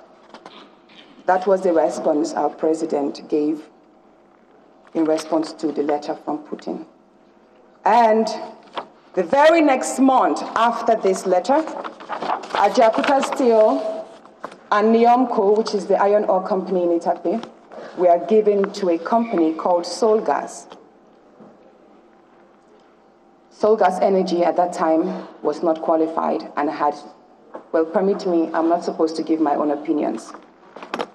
Solgas Energy was given the concession of Ajaokuta and Itape. And if this honorable court, this honorable house recalls probably from your archives, there was a session called a few months after, because the House was worried that no activities was taking place in Itape and Ajaokuta. And the conclusion there to Solgas was they should go to Russia and partner with the original builders as technical experts. But they went to India and brought in Iceblood, what is known today as Global Infrastructure Nigeria Limited. So in truth, the Indian company that we so know today was brought in as technical partners to Solgas. So from then on, I will not bore you again, but the facts are all there. Nigeria entered due to, probably should I say the mistake that President Olusegun Obasanjo got when conducted, where for some reason he found Solgas more qualified than the people who actually built that place. That is on one part. The second part of it, I will say here, because if the minister were to be here, he would have talked about the arbitration in England, in the courts. So I would briefly brush through that. On the 2nd of April 2008, at the Federal Executive Council, the Federal Executive Council met and late Yar'Adua terminated the concession. I quote late Yar'Adua, "After considering the report of the administrative panel of inquiry established by the Yar'Adua administration to review the concession agreements and determine the extent of compliance by both parties, the council agreed with its findings that the agreements were largely skewed in favor of the concessionaire to the detriment of the federal government of Nigeria." I have the report here.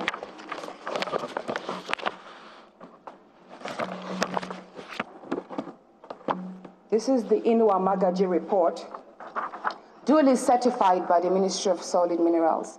It contains documents, facts, and figures, and even pictorial evidences of the vandalization that took place.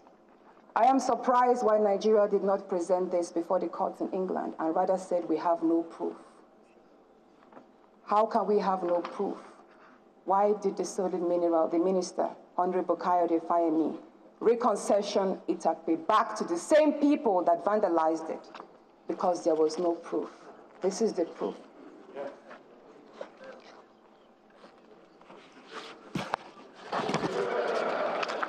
Order.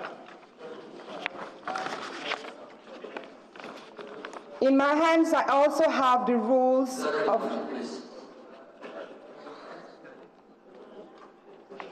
In my hands, I also have the rules of the International Chamber of Commerce. The arbitration court had its first session, and this is the rules. From this report, when I read back, I read from page to page. It is signed here duly by the ex-Attorney General of the Federation, Mohammed Bello Adoke. I could tell here that Nigeria was clearly winning the case. If you read these rules, Mr. Speaker, I will submit this to kindly to you. You will tell them there was no reason for Nigeria to settle for go for out-of-court settlement. If we had proceeded this diligently, we would have had a Jakarta and Itape back in our hands. Well, it says in our hands technically, but for some clauses. Because towards the end, you could clearly state, it states here in 9.2.3, claimants, who is the global infrastructure, because it took us to court, claimants have not demonstrated enough, claimants have not proved enough sufficient evidence that they will suffer irreparable harm. All the points here were claimants have not demonstrated, claimants have not demonstrated. So you may read this. Nigeria was clearly winning. But to our surprise, the Attorney General applied for an out-of-court settlement and President Jonathan granted. The out-of-court settlement brought about the reconcession agreement.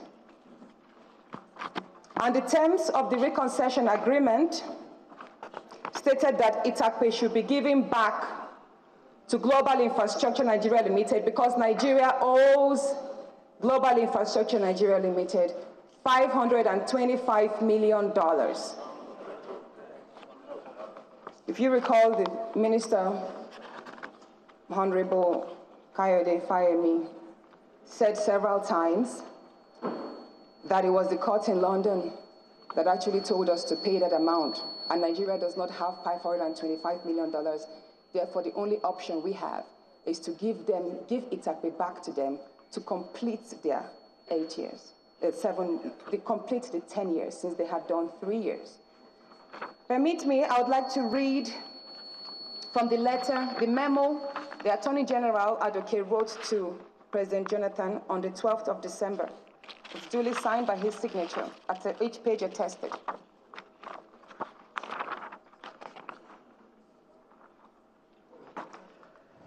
Item 6A. In light of the fact that a presidential committee had estimated damages, please, I'm going to go through this again because it's very important. Item 6A reads, in light of the fact that a presidential committee had estimated damages payable to Global in the region of $525 million, the agreement of Global to waive its right to damage is a substantial achievement. This shows you that there was a presidential committee that was cooked up, put together, people of like mind promoting a particular interest. And it was that committee that actually indicted Nigeria to the amount of $525 million. It is not the courts in England, sir. It was a committee. And I do have a list of the members of the committee, which I will share with you later. I would just say that it was headed by the Vice President, Sambo. That's it.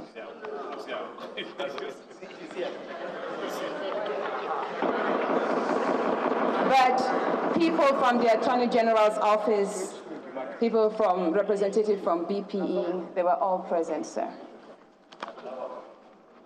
So going by this proof, it shows that our country is not bounded by such a decision of a committee.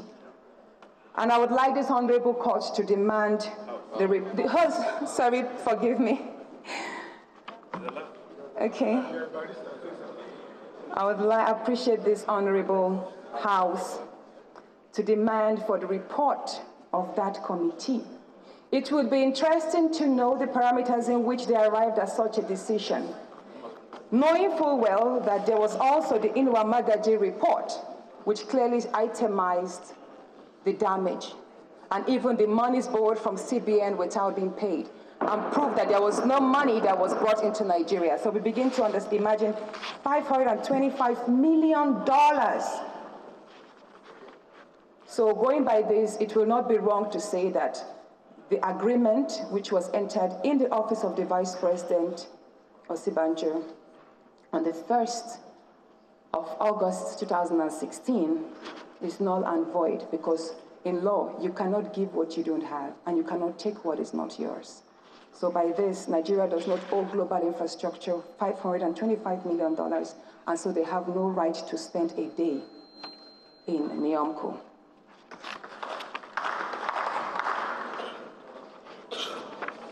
Furthermore, I would like to state that right here in my hands, I have before me, this is the reconciliation agreement that Advocate tried to have effected before the termination of Goodluck Jonathan's administration. And here in my left hand, I have the reconciliation agreement Fayemi entered in August 1st. It will interest you to know that the two agreements are the same.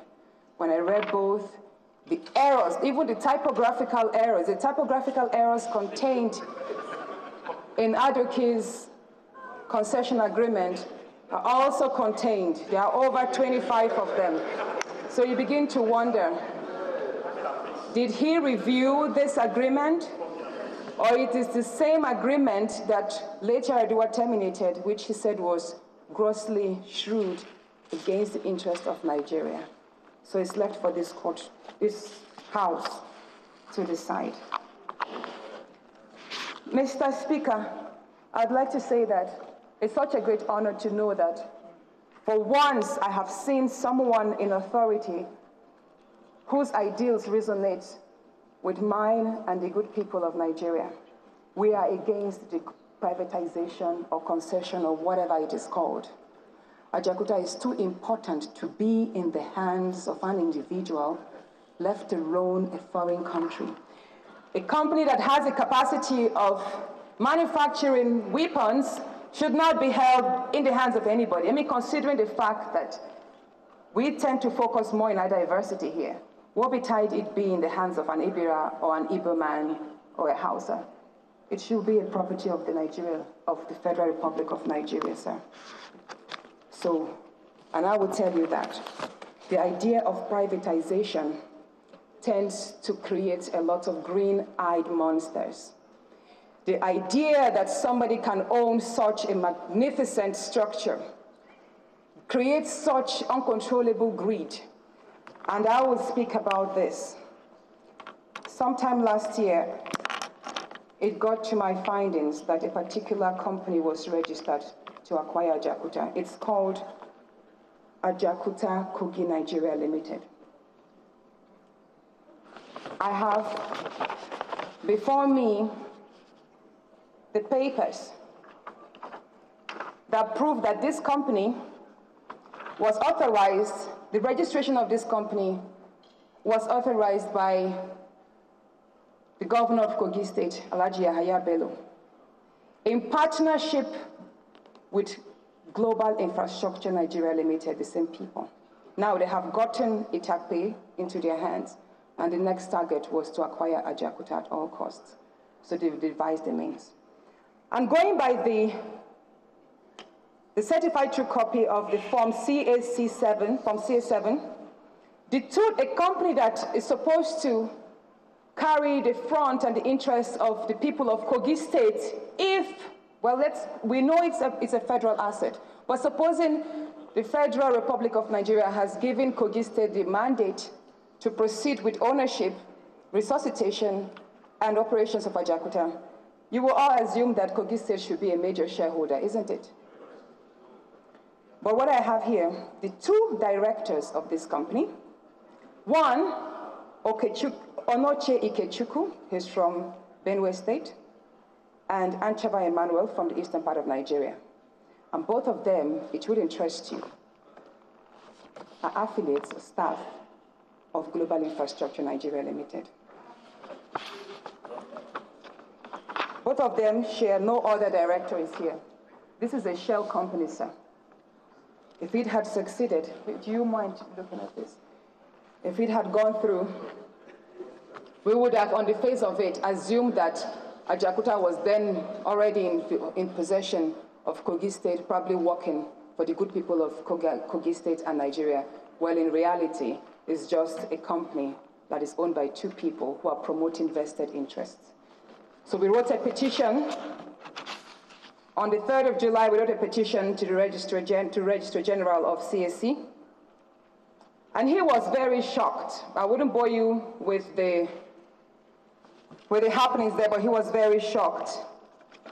And he ordered a committee. To the best of his knowledge, the files before him did not contain that the company was registered. Meanwhile, it was registered already months before then. So I will receive this first letter stating that the file had been quarantined and a committee was set up, and they were going to investigate. May I read the first line? From our investigation, it was discovered that the above-named company, which was meant to be registered as a special purpose vehicle by the Kogi State government for the concession of Ajaokuta Steel Company, does not capture the legal representation of Kogi State. This has therefore defeated the essence of giving consent to the registration of Ajaokuta Kogi Nigeria Limited as a special purpose vehicle of the Kogi State government. But I was surprised again a few months after when I received another letter from this same Corporate Affairs Commission. By then, the gentleman, the Registrar General, had retired, and there was an acting, who is still acting now, a lady, I'm told. And he told me, the letter reads, that they have allowed the company to proceed. CAC does not have the right to regularize an illegality. By going by their act, if there's a fraud committed upon registration or the content or the context in which a company is registered, it should go for the registration. Then the company wants to proceed, they have to apply again. When I spoke with a few people at CAC, I was told there were orders from above. I said, who? They said the Kogi State governor sent the commissioner, Idris Asiwaju, and there were pressures from the presidency. I would like to state that I believe President Buhari would not sanction this, but there are many people who lie in the president's name.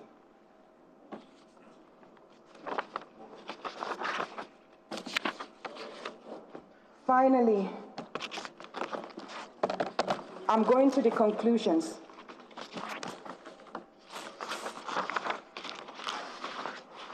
Permit me, please, in searching. Yeah. Finally, dear Honorable House, if the Minister of Finance were to be here, we would have posed a very important question to her, along the lines and reasoning of the Speaker. How can we say that Nigeria does not have the financing capabilities to revive Ajaokuta? No, it's not true. We do have the funds. But I will tell you the easiest of all. Many of us have heard about the Abacha loot, but few of us have actually bothered to find out what amounts to the Abacha loot. I would read a report from a United Nations report.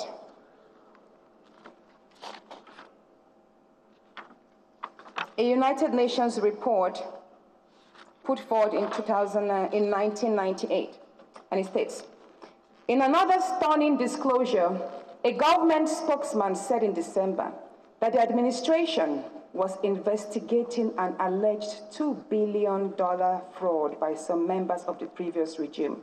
They were careful in mentioning the previous regime. This involved the withdrawal in 1996 of $2.5 billion of public funds, $2.5 billion of public funds to settle debts owed to Russia for the construction of the Ajaokuta steel plant, but which in reality had been discounted to only $500 million. I'm going to explain that. In a secretly negotiated debt buyback deal. Local and foreign media reports have speculated that General Abacha may have more than $3 billion stashed away in overseas bank. This was in 1996. May I talk about the debt buyback, sir? By the time the Russians left, in 1994, Nigeria was owing them close to $1 billion because long before the change in administration actually affected the funding. It would also interest this House to know that 3 years before TPE, which is the original builders, left the country, every month for 3 years, they were writing memos to the Ministry of Mines and Steel, or however it was called then. Not one letter was responded. 3 years, from 1991 to 1994, there was a status report telling them that, look, we are nearly completing the plant, but we cannot complete the 2% because we need the infrastructure set up. Because once the 2%, which is largely the blast furnace, once it's ignited, the blast furnace is to run for 18, 25 years non-stop. That means many people say, why, if the Russians really wanted Ajaokuta to work, why did they leave at 2%, at 98%? It's because if they had started, would have had a wholesome damage. And for these 3 years, which was more than enough to have the infrastructure running, the roads, dredging. At that time, they even proposed the dredging of River Niger. But not one letter was responded to, and they had to leave. It was a sad experience, they had to leave. It was more sad because, like I said, people like me, many Russians that came to Nigeria and got married to Nigerians, they were separated. My mother till today does not even have a Nigerian passport, even though my father wasn't working, but the rules were not so fair to many people.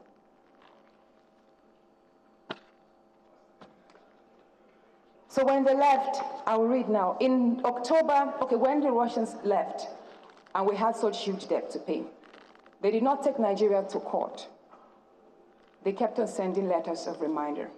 How are you going to pay this? But most importantly, they reminded Nigeria, if you are interested in continuing the completion of your plant, let us know. We will come back. All we have to is renegotiate.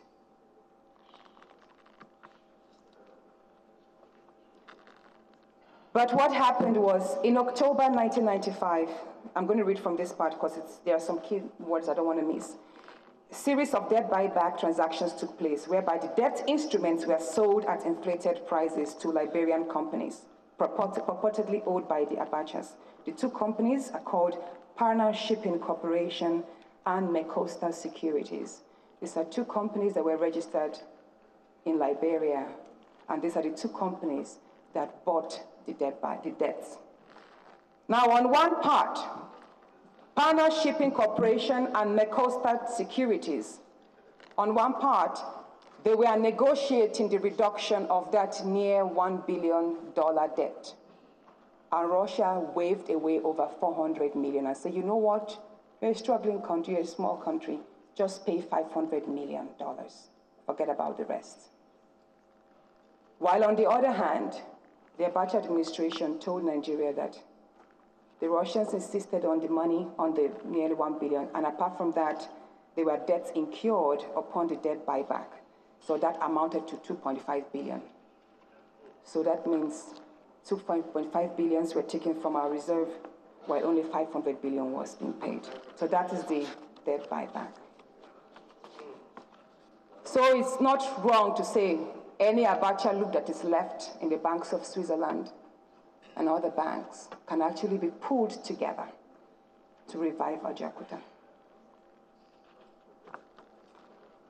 On the other hand, if such monies are not enough. I can say with my interactions with ordinary Nigerians, to crowdfund that project. Mr. Speaker, just 2 years ago, oh no, in 1994, that's 4 years ago, forgive me. 2014. The Egyptian government embarked upon a huge project to dualize the Suez Canal. And that Suez Canal, the President Sisi sold the idea so patriotically to the people that $8 billion was raised in 10 days. Mr. Speaker, these are facts. $8 billion was raised in 10 days from a country that has a population of just 91 million. They don't have individuals as rich as Nigeria. But what matters is leadership and the ability to connect to the people so that an average person on the street, the person roasting corn, the organizer, everybody will believe in this national dream and vision and know that they are one penny, just like the movement that brought in our beloved President Buhari. That movement, we can make it happen to Nigeria. But we must be patriotic enough and be able to present to the people accountability, transparency, inclusiveness, and an untampered growth. Nigerians can raise the money, sir. I can put my everything to it. So I'm going to read the conclusions we have put. That one, this Honorable House considers that the Neom Coast reconcession of August 1st to Global Infrastructure Nigeria Limited or Global Steel Holdings, and however they are called, be terminated with immediate effect.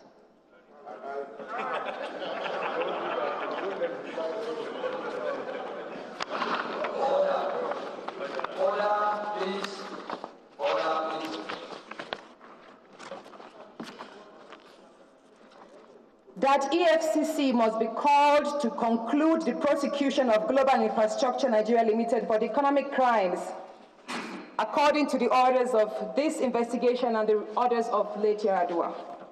May I read the publication here of 3rd of April 2008. President Umaru Musa Yaradua also ordered the arrest and prosecution of all government officials and promoters of Global Infrastructure Nigeria Limited indicted of asset stripping in the Economic and Financial Crimes Commission. May I tell you, sir, that last year, in February of last year, we wrote to EFCC to reopen the file. We wrote several times. We're actually in court with them, seeking an order of mandamus, which will compel EFCC to either reopen the case over the file to us, and we will pool a team of patriotic lawyers and get this justice for the people of Nigeria. So, sir, there's a pending case there, because we believe that a crime against Ajaokuta is a crime against Nigeria. And there is no court, supposing this $525 million was actually an order of the greatest court on earth. Nigeria is a sovereign nation, and we decide to allow criminals or not to allow criminals into our land, whether they are nationals, Nigerians, or foreign. So, sir, it's actually Nigeria's duty to ensure that people who have committed crimes on this land are not holding our most precious assets.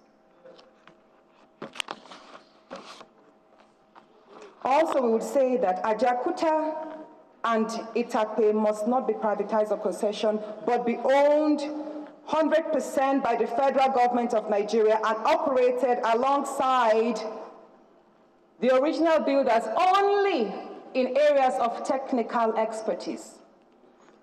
And once there is an absolute transfer of technology, the Russians can go. We believe we have seen Nigerians around the world conducting amazing things in engineering, so there's no reason why they shouldn't. We would also like to appeal that this Honorable House asks to get the executive to assemble a team of economic experts to travel to Russia, which I'm speaking with regards to the bilateral agreement which is still standing open. Because we believe that once a country or two countries come together and agree on a particular reasoning, then that is binding on the nations. It's upon meeting with President Putin that Nigeria can then begin to decide the way forward. And I also agree with the previous speakers that there has to be a redesign of the steel sector. Why a redesign? Because when I visited Russia 2 years ago and I spoke with the original builders, they told me that the plan upon which the Nigeria steel industry is built, it was designed in 1971 by the geological survey conducted by these same original builders. And they said by now, the advancement of technologies and innovation in the sector has caused the realization and usage of new materials which were ordinarily not known to them then. They also told me that we might be oblivious of the fact that Rolls-Royce today, the great Rolls-Royce, uses important alloys sourced from Kogi State, probably supplied by illegal miners. But that is why I say it is very important that we call them back to conduct another survey, because probably in the modernization and upgrade of the plant, there could be new sectors that are injected so that new minerals can be incorporated. Thank you. And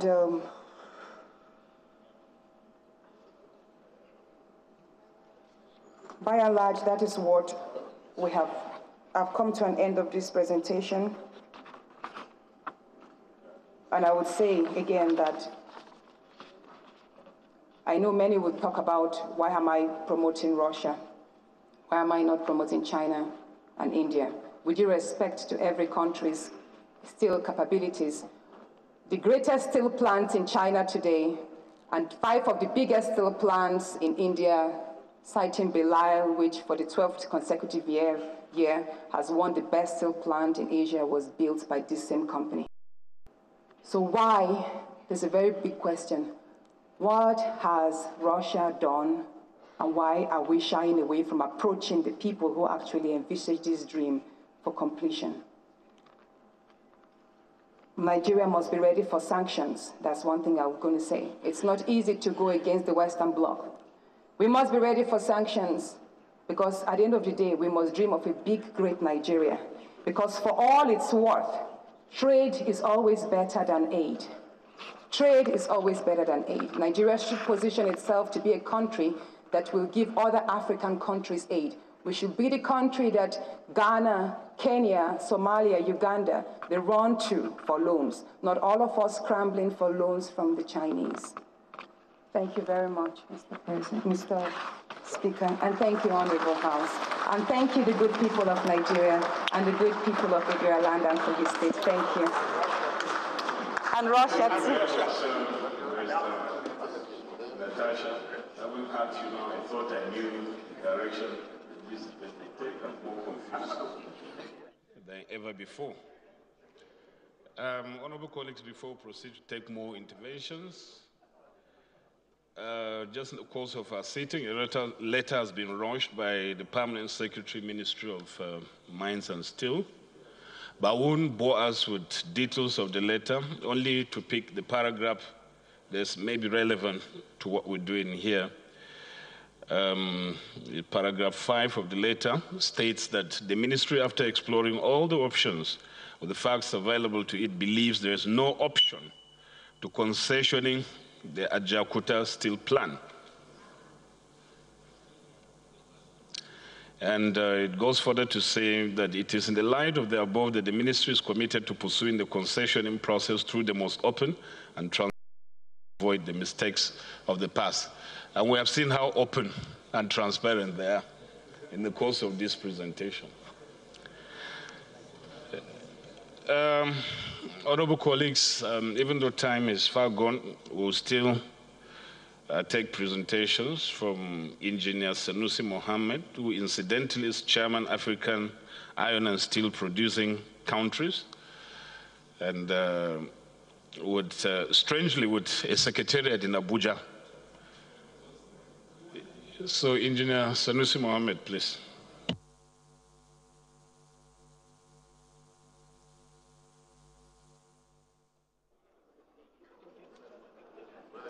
Bismillahirrahmanirrahim. Mr. Speaker, sir, honorable members, I became highly elated when I saw on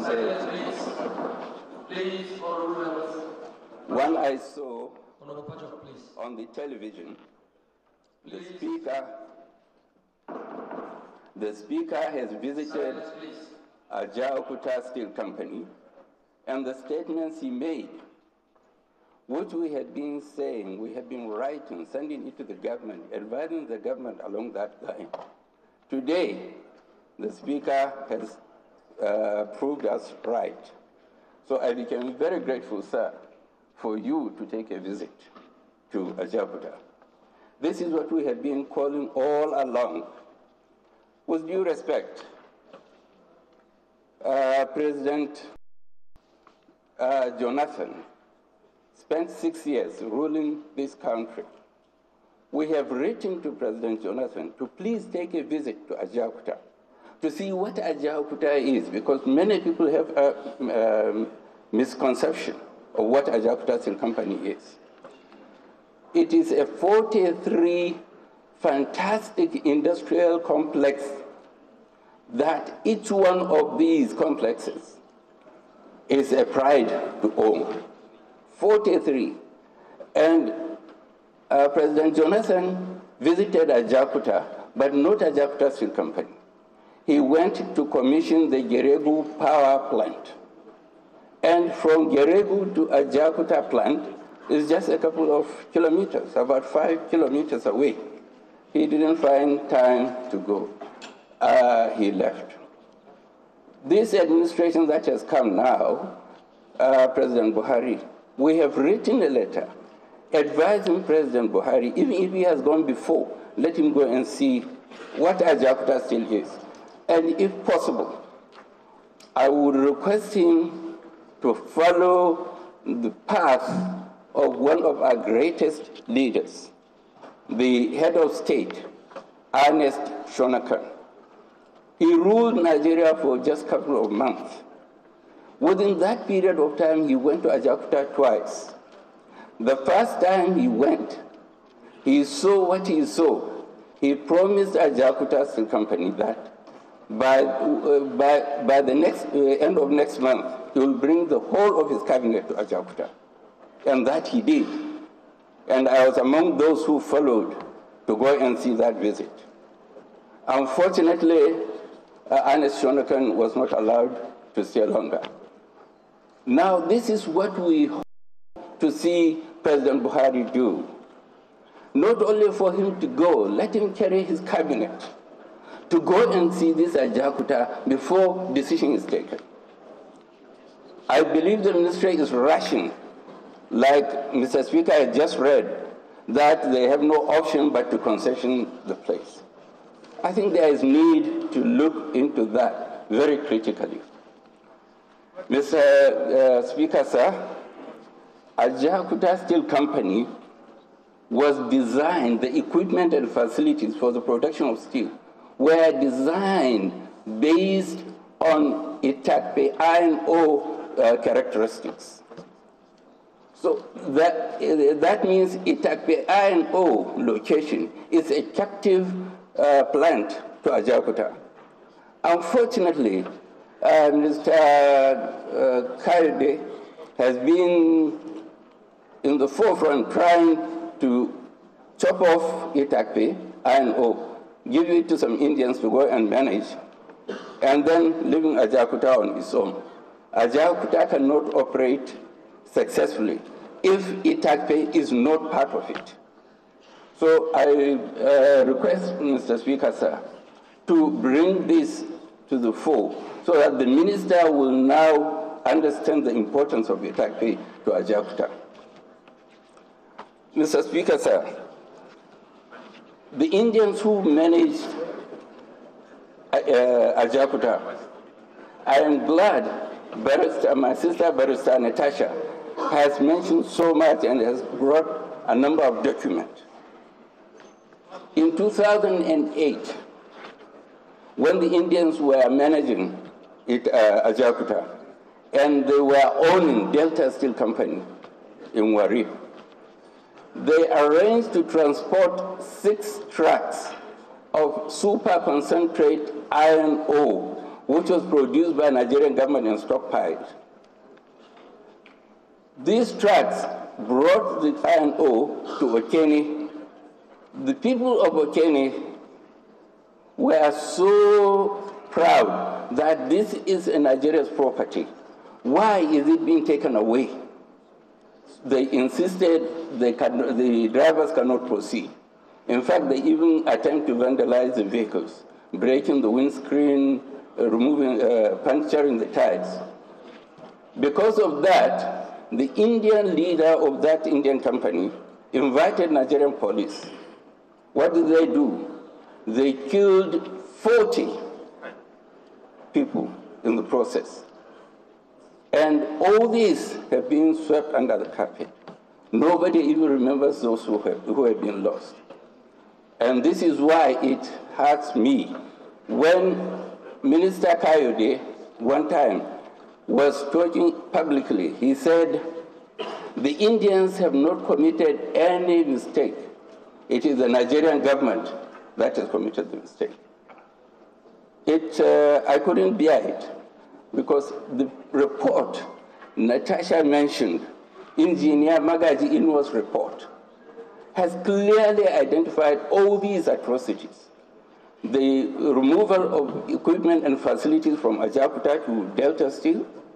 Ajakuta they were managing on concession, but Delta was their personal property.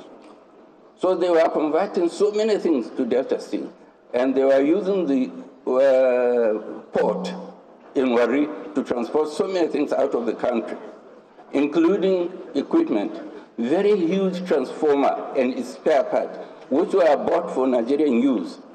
The Indians took this transformer in the name of repair, sent it out of Nigeria, and it never came back here. Since it went, and nobody asked questions about it. They managed Itakpe Iron Ore mining company. If you see the damages they did in Itakpe, it's so colossal. They managed Delta Steel. If you go and see the damages they have done in Delta Steel, today, the room that is holding the furnace, the pot that cooks the oil, if I put it, the iron ore, if I put it that way, that pot, which is called furnace, the roof was blown off because of poor maintenance. They didn't care. They just want to produce and sell and make money, quick money. Up to today, that roof is still like that. And yet, Minister Kayode said the Indians have not committed any mistake. It is the Nigerian government that has done. Now, based on those things, it really makes one wonder whether we want to complete Ajakuta or just to forget about it. Now, the arbitration, which also Barrister Natasha mentioned, the arbitration court has never taken away Ajakuta Steel from Nigerian government, let alone to be owned by somebody. But again, Minister Fayemi was saying we have recovered Ajakuta back. From who?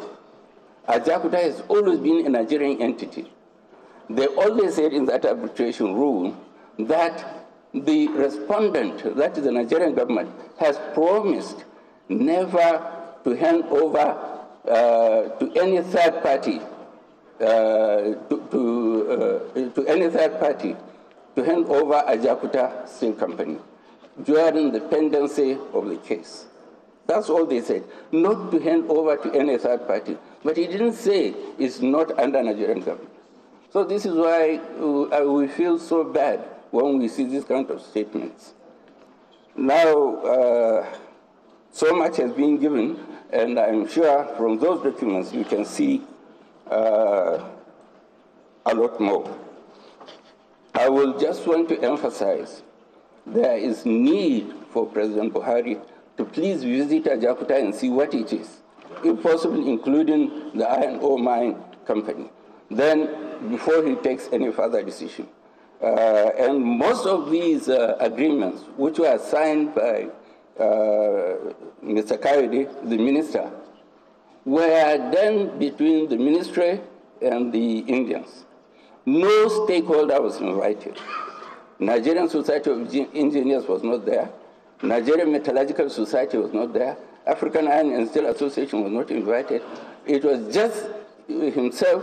They went to his Vice President's office and they signed the agreement with the Indians. That is the modified concession agreement, which is also another doubtful document. So I hope, Mr. Speaker, sir, you will study these documents and see where corrections need to be done. On the basis of this, Mr. Speaker, my presentation is ended. Thank you.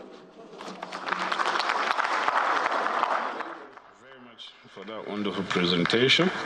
We'll move on. We recognize Comrade Issa Aremu, MNI, to bring the perspective of labor.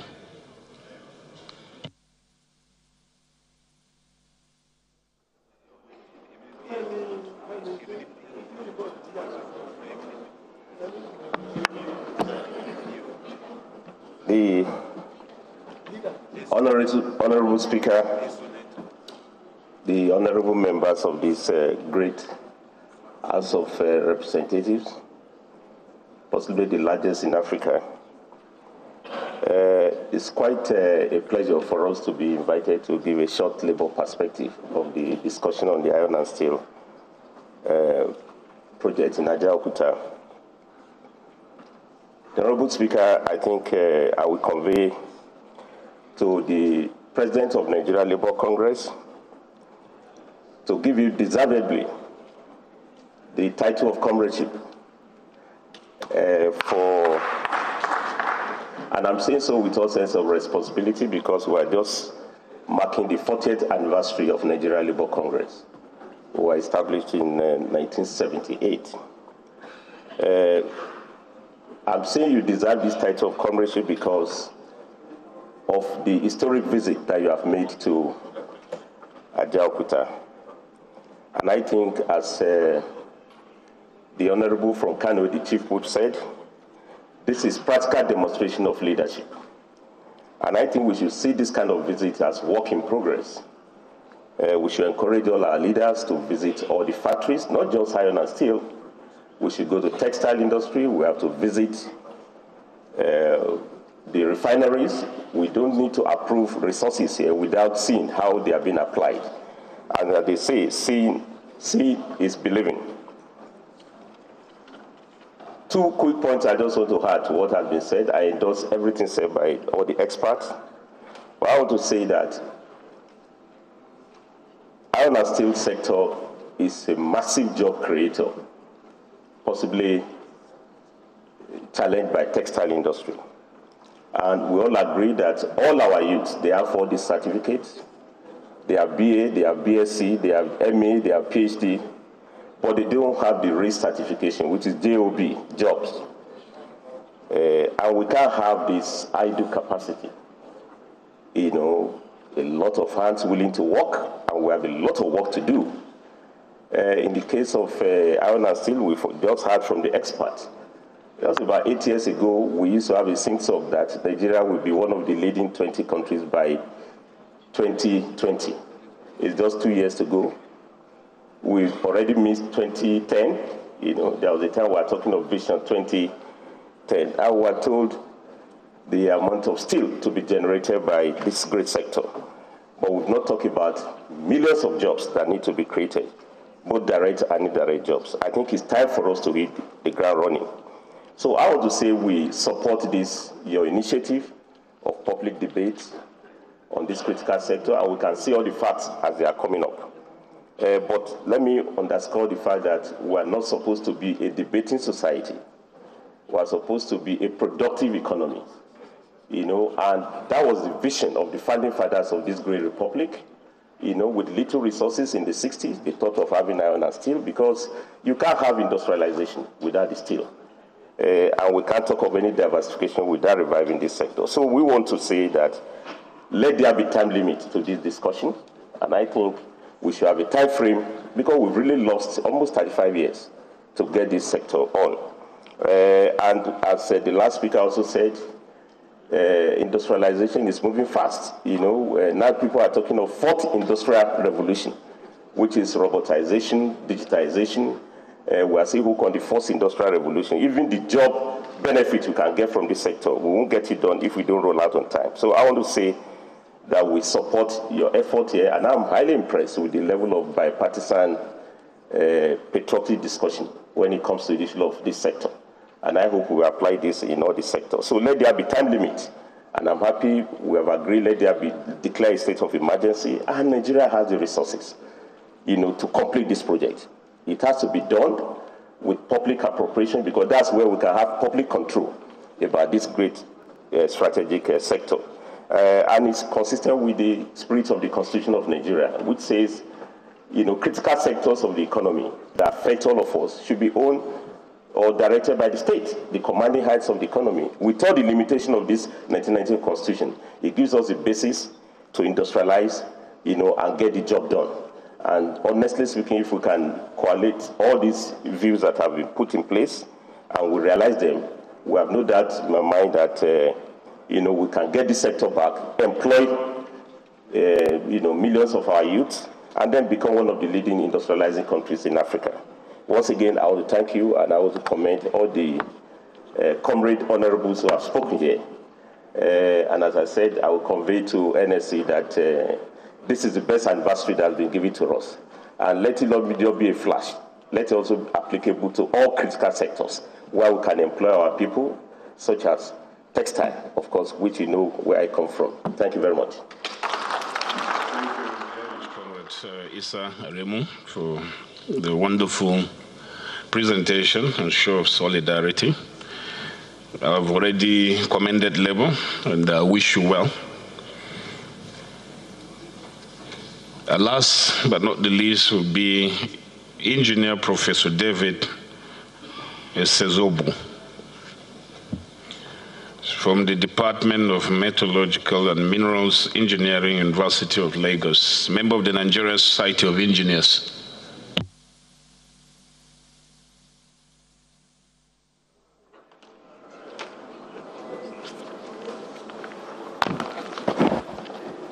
Honorable Speaker, honorable members of the House of Representatives,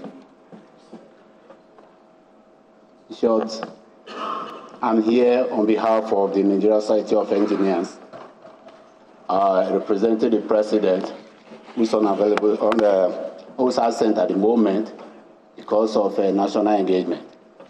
And I'm Professor David Sezobu, a professor of extractive metallurgy and material engineering, a national chairman of Iron and Steel Development Committee of the Nigerian Society of Engineers.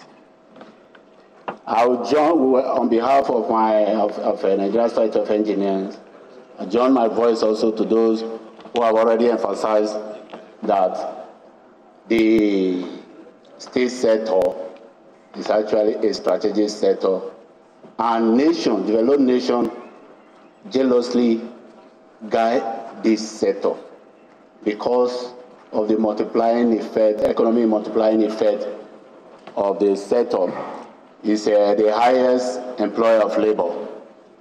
So I will not more dwell on that. What I want us to actually emphasize that iron and steel industry, that is a complex and intensive industry in terms of technology, in terms of capital resources, in terms of energy, and so on. Therefore, the development of this sector requires a comprehensive balancing of various scenarios of internal and external conditions. And with that, I heard people talking about a change of technology. We talk talk about at the present that we have more than 90% completion stage of Ajaokuta State Company. Attempt at this very moment to change the technology will be very, very retrogressive. That technology is well known and is still what is prevailing today. India, for instance, that has oversaturated the market, 90% of their production is still the same route as the same plant we have in Ajaokuta State Company. The modernization could come in maybe at the second and third phase development of the state complex. The National Assembly has a great role to play. I know they cannot they cannot actually struggle with the executive, but they have a critical role to play, which that is the strategic formulation of policy trust. Oh, sorry. sorry.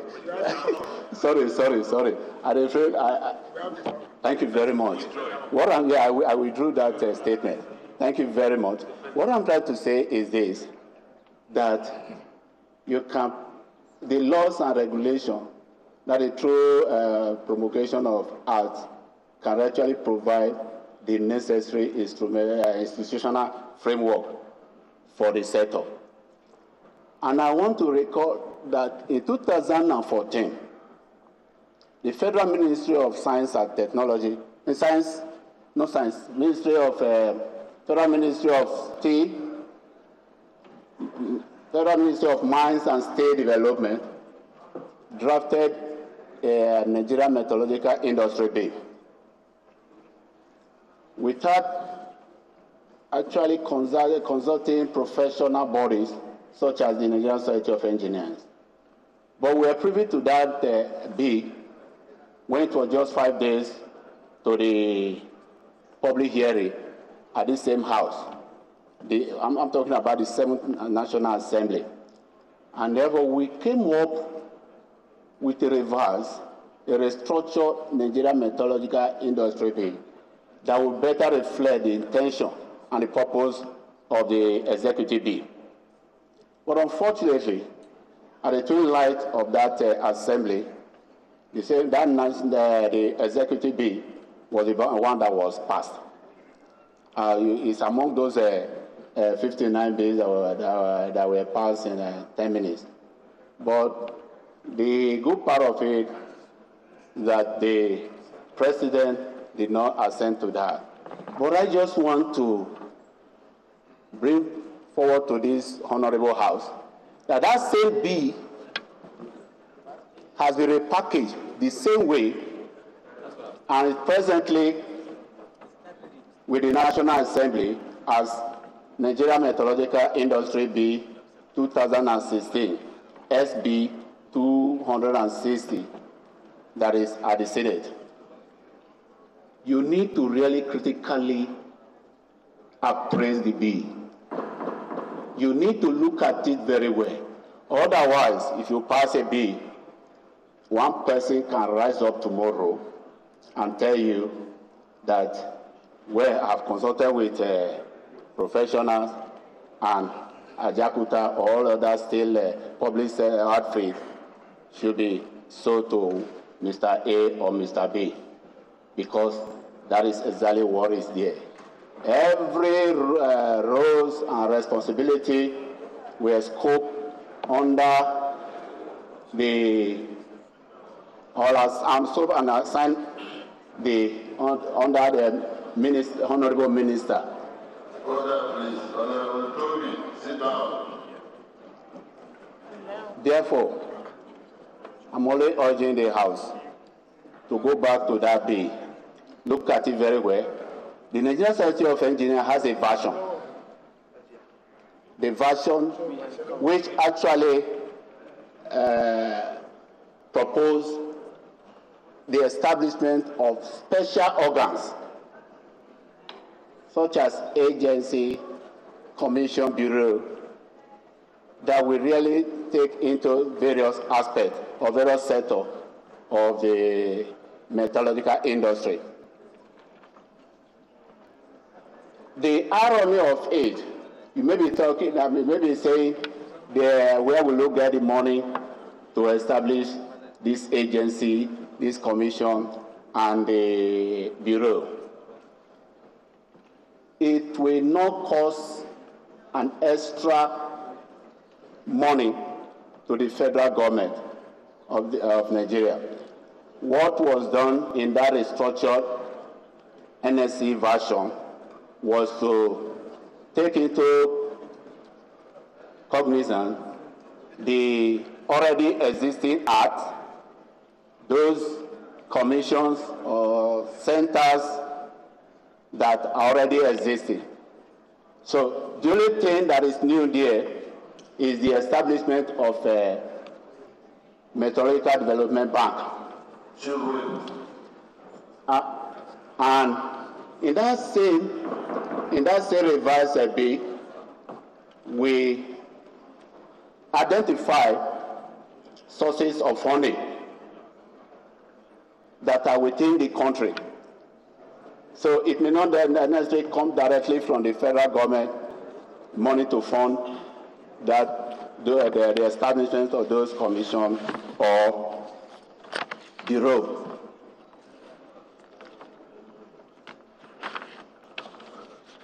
Quickly, also, we talked about the privatization. No matter what name that is given, whether concession or outright sale, Ajaokuta State Company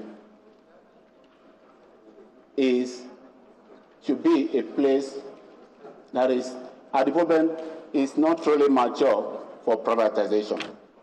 We deployed two options that, as Natasha said, and that is the best way out, to establish contact with the original owner of the technology. What we could do, we could invite them to reactivate and complete the plant. And we asked them to run that plant for some years. And after that, they hand over to us. Alternatively, somebody also mentioned it here, 40 out of 43 units are already completed. These 40 units, we have also identified that it can be unbundled into 6 industrial units that can run on its own, and each of them can run on its own. That is an option to the invitation of the original builder of that of Ajaokuta Steel Company.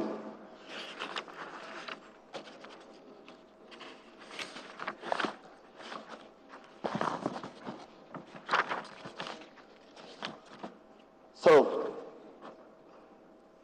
the way forward,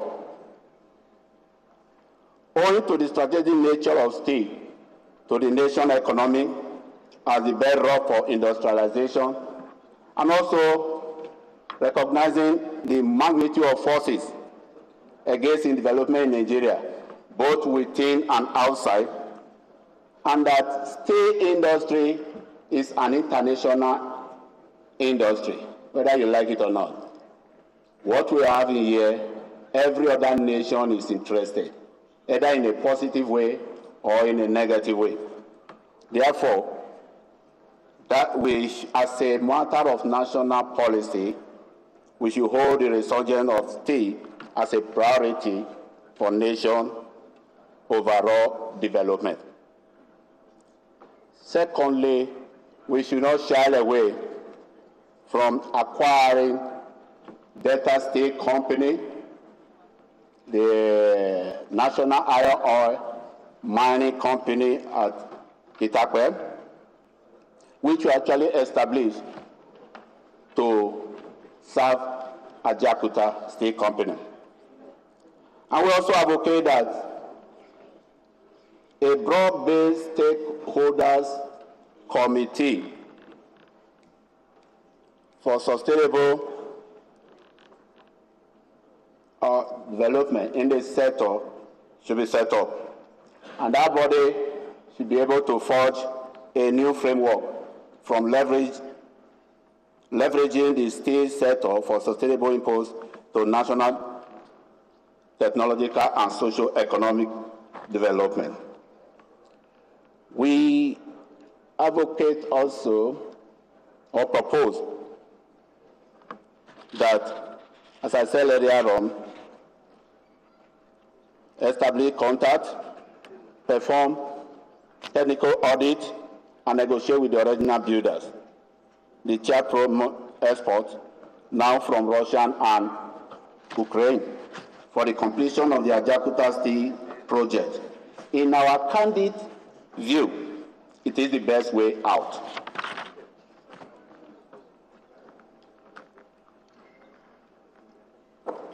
As a matter of national policy, we should show a strong and fair commitment for the resuscitation of the sector, demonstrated through this time establishment of institutional framework solely responsible for steel production, steel development, and growth. That should be away from the usual act where it has to be under the ministry. It should be separated. It should be an organ. Let me just recall the progress we made so far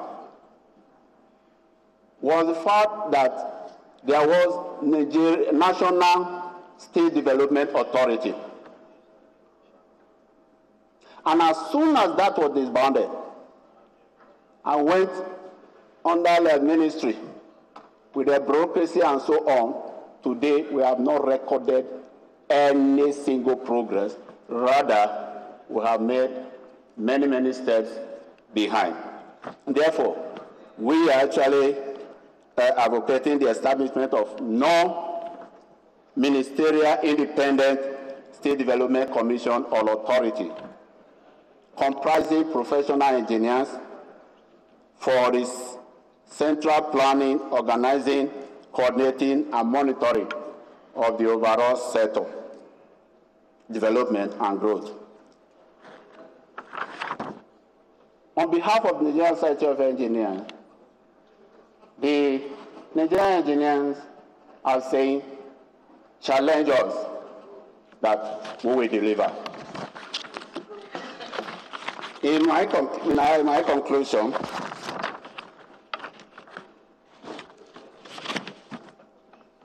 it is our candid opinion that in view of the strategic importance of state to national development, everyone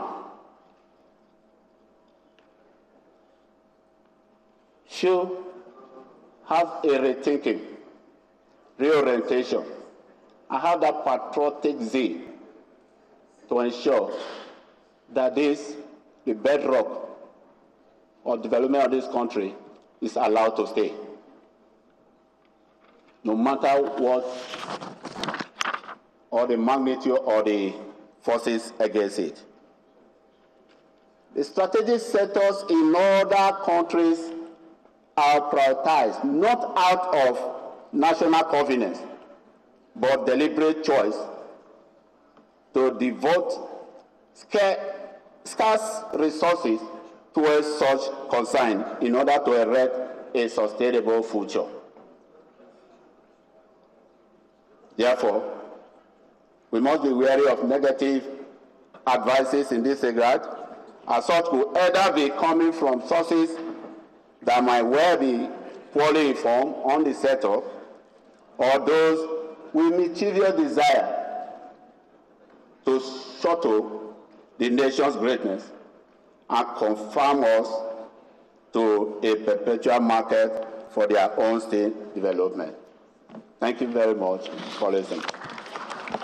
Thank you very much. Honorable colleagues, I thought we were going to draw the curtains on that presentation. But there's Dr. David Eherugo, who has requested that he wants to just make a statement for 2 minutes, but I'll give him maximum of 5. If he's here, please proceed and make your statement. He's from Diamond and Gold Global Consults.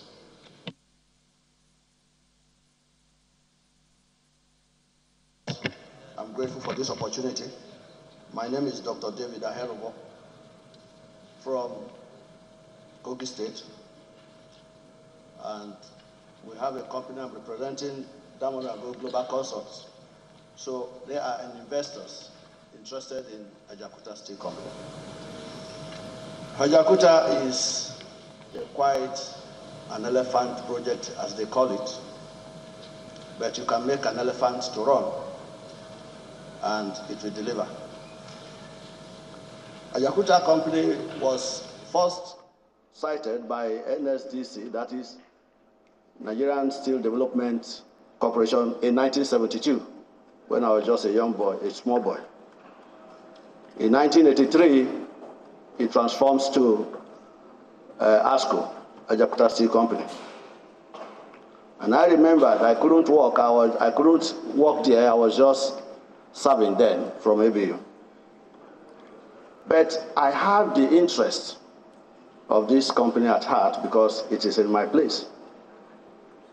I never had anything to do with them until 2015 when I went there for an MOU for their MTC, that is Metallurgical Training School, so that it can be upgraded and be run effectively. And I discovered that the giant is still sleeping. So when I asked the MD then, what is happening? And he said, my friend, we need some money to start. I said, how much? He said, $513 million US. And I wept. I wept because this country can raise billions of dollars in a very short while. And I wonder why he should be begging for $513 million. However, I take the challenge upon myself to source funding and to source technical partners so that we can run it. I wrote a letter to the ministry, the first letter after consulting with my foreign partners. The first letter was written in December 2015. I have a copy here. When we couldn't see a reply after some time, in 2016 we sent a reminder. The technical partners came here in 2017 and we went around Ajaokuta for 3-4 days on intensive due diligence investigation. We did our due diligence, and of course we discovered more than what was disclosed to us. There are about 10 challenges, including the issue of cutting away the materials that have been stored there, including the MSSM, that is medium steel section mill, that has been dilapidated. So we took it upon ourselves to evaluate all that situation and make sure that we get an accurate figure for resuscitating and running Ajaokuta Steel Company. We came out with the finding that to complete that place, we run between $400 million to $500 million US. And that we also need an external infrastructures, as has been said by previous speakers. And the external infrastructures, the rails, the road, and possibly tapping into some other raw materials, coals and clays and other things, will cost us about $350 million US. And we now earmark our working capital to $500 million. That brought it down to $1.363 billion US. Then we earmark $150 million for contingencies. Now, we got this put together and we sent an application for financing. And we got a financier from US International Abu, who is ready to give us $1.5 billion US. I have the documents here. And we signed and agreed that this money is ready for us to take. But brethren, we have not been able to take it because you can't take a money that will be running an interest without using it. So we hold on. For any time Nigeria is ready to run this company. Now on the technical arrangement, for a note, please. This loan is to run for 20 years at 2% interest rate. 2%, not 20, not 10, not 15. 2%, 2 units per annum. Our technical arrangement, we've consulted the former builder, Tia Promo Export. And they are saying, well, as far as we are concerned, whoever can employ us, we'll go into an agreement with them. Since that time, we've been repeating our call on the Ministry of Mines and Solid Mineral.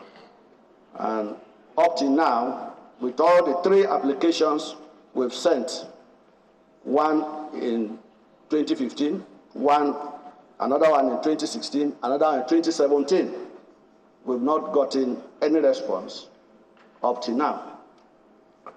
So it's saddening our mind that we have this challenge and we have solutions side by side, and we cannot equilibramize it.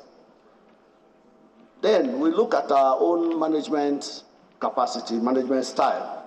We have a very great management style put together because we don't want to take government totally out of this business. It's okay, we are going to have board of stakeholders. The government will be represented, the financials will be represented, the coordinating managing company will be represented, and of course the technical partner will be represented. And we have another technical board that will be overseen. David, I've given you maximum of 5 minutes. You've exhausted your time, so thank you, sir. Thank you, sir. Thank you, Mr. Speaker. God bless you. Now, we have a complete tripartite arrangement that can kickstart Ajaokuta. But it's left for this House to do something about it and to ensure that the ministry come to its responsibility and give us the opportunity. If he has decided, according to his letter, to make it a concession, fine. Let it be published. Let's put in our application. Let our application have been there. Let us renew it, and let us see how far we can go. I'm sure that we are going to do our best to ensure that at least 50,000 people are employed from onset. Thank you. Okay. Thank you for the presentation. Honorable colleagues, you will notice that we've had to keep our guests here for close to 5 hours. I would employ us to make our questions very snappy so that we can quickly discharge them and then conclude the session, today's session. So we'll start with the Deputy Speaker and then Zachary. Thank you very much, Right Honorable Speaker. My name is Lasso. I represent the record room, Shubufara constituency. I'm from the state of Osun. By my own reckoning, we have listened to people who either directly or indirectly or by sheer passion have been involved in the case of Ajaokuta Steel Company. And if I have the authority, in this case it's an opportunity, I will have suggested that having listened to them, we go ahead by instituting an investigative panel, call whoever that you want to call, including those who have come here to present paper today, and listen so that we'll be able to have a comprehensive report. Because, Mr. Speaker, if you look at what is on ground in Nigeria, somebody just mentioned it in passing, and that is the most important thing that we have been driving at, and we have not succeeded in being able to solve there is what they call high commands of the economy. You talk about telecommunication, you talk about power, you talk about steel, you talk about even oil itself. But it is only in Nigeria that the high commands of the economy are always being offered for sale at the slightest opportunity. Then how do you develop? And one of the high command of the economy is the one that we are considering today, steel development. And I want to make this interjection, Mr. Speaker. As a trained engineer, two things that have actually revolutionized technology and science itself is the production of steel and the discovery of X-ray. Those two things are so important and they are so profound when you talk about science and technology. And when Natasa was talking, somebody was asking me, please just, it's a secret that I just want to divulge. Somebody said, how comes he has this kind of confidence? My answer is this. Since half Nigeria, half Russia, I know most of the things he came to present today can never be done by an ordinary person. I know definitely she must be having protection unknowingly from that country in quote that we all know. I cannot stand there and begin to present paper that in a manner that you have done today. And I praise your courage. That is where we are going to find all the solutions. That is where we are going to find the solution. The two earlier engineers spoke technically and they were very fantastic. But she capped the whole thing, like when women make cake, they will say the icing on the cake. She capped everything. And what she simply did was to tell us that Nigeria is being run this manner. And that if we have to go forward or move forward, we have to go this direction. So, Mr. Speaker, no amount of questions that we can ask these people that can solve the problem here. No amount of questions. It simply shows that we are not ready for development. And so that can only be done when a proper investigation is conducted and we have proper report that we can always refer to. When she came up with a document to show that how Ajaokuta has been balkanized, and some people say nothing happened there. Then if you are a true Nigeria, if you don't cry openly, you cry inside to say that so this has been done to Ajaokuta. And so, Mr. Speaker, I don't know, you can't shut anybody out of talking, but my position is this. This matter is so extensive. It touches on how we are running our government. It touches on how we are running our state-owned corporations or companies.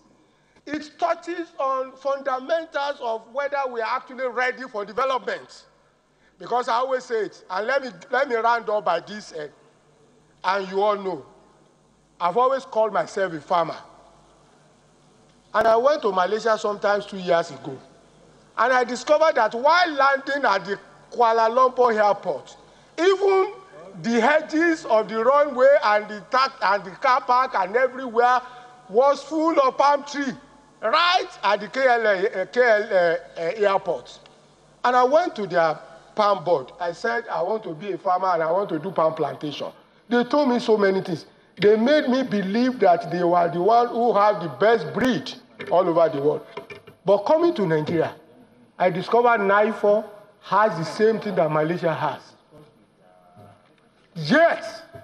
No, they didn't. I don't want to go into that. They jointly carried out a research in 1969, between 1969 and 71, and came up with the same product. And they divided the product into two, but that's not where I'm going. When I got to NIFO, I discovered that they have exactly the same thing the people in Malaysia have. Something went wrong somewhere. But the picture of this is this. NIFO today has a capital budget of, in 2016, 90 million naira. In 2017, I think it's 107 million naira. That is a place that is supposed to be producing about 20 million seedlings every year for farmers to plant. With just 90 million, and 90 million naira cannot buy more than, say, 250,000 seedlings. So it is simple. It's simple. The simplicity of it is that we don't know what we are doing. We cap it up by corruption. We cap it up with ineptitude, ignorance, lack of knowledge, and lack of passion. So, Mr. Speaker, like I said, I'm taking my seat, but with this strong appeal that in order not to water down what they have told us, because whatever question we begin to ask, we will begin to water down those beauties of what Natasa and the rest of them have told us. Do the ad hoc committee or whatever you call it. Let's call everybody, and like Issa Aremu said, that he hopes it's not going to be a flash in the pan. If we are able to follow this through, we know what it means when an establishment is likely going to generate an employment of about 100,000 and the indirect one running into millions. And the fact that still, like I said, still outside the nuclear outlets like uranium or plutonium that you use to do nuclear, still is the most important technological material. So on that note, Mr. Speaker, I rest. I'd recognize Honorable Zachary, then leader. Zachary. Thank you, Mr. Speaker. I am Zachary Mohammed. I represent Barutenka. I'm a federal constituency speaker. I'm from Kwara State. Mr. Speaker, I was just trying to ask a pertinent question from the technical people, and that has to do with coke code. And the Abdurrahman said something about coke code, and I was like, coking code. I'm not an engineer. So I actually, he said something about it. Is there anywhere in Nigeria where you can get it? Or which is the closest point from Nigeria where we can get it? Because it's very essential. When you are setting up a factory, these things are very, very essential. I'm going back to a general comment. Mr. Speaker, it shows that this floor, I'm proud today to be a member of this assembly. The 8th Assembly, I'm just proud to be one of it today. Why? This issue that has been kept under the carpet has been brought to fore. If we start this job and we don't complete it, someday, sometime, some young people will come here and thank us for it. And Mr. Speaker, I don't want us to mince our words. It's in our legislative agenda, and it's within our purview to investigate and get the results out to Nigerians. But I want us as members, more than ever before, to be committed to this particular angle, because all of us have people seeking for employment. Where do we generate this employment? If you go to our closets, it's full of CVs. Where do you put these people? We have asked them to go to school, they have gone to school.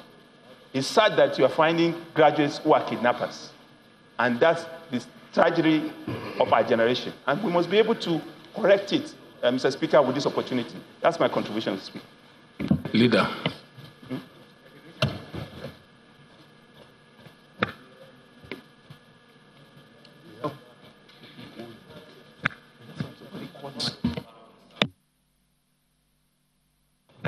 Thank you, Mr. Speaker, honorable colleagues. Mr. Speaker, let me first of all commend and thank all the speakers today for their sense of patriotism, their dedication, and their commitment to nation building. Mr. Speaker, before I go into two issues that I want to talk about, I want to comment, if you will permit me, on the letter, yet another letter that you read out on the floor midway into this session. I believe that letter might have been written after or during the pendency of this debate, this sectoral debate, since it only was rushed in now. And I listened to you very carefully and the language of the letter. And Mr. Speaker, it was a letter wherein the Ministry of Mines and Power doubled down on what they had said earlier. The implications of that letter was that what they were doing was a fait accompli, and that this was an exercise in futility. that whichever way you want to slice this, however way you want to go, that they were going to continue with the concession. As they double down on that, I want to, on behalf of this House, double down on the vote of no confidence.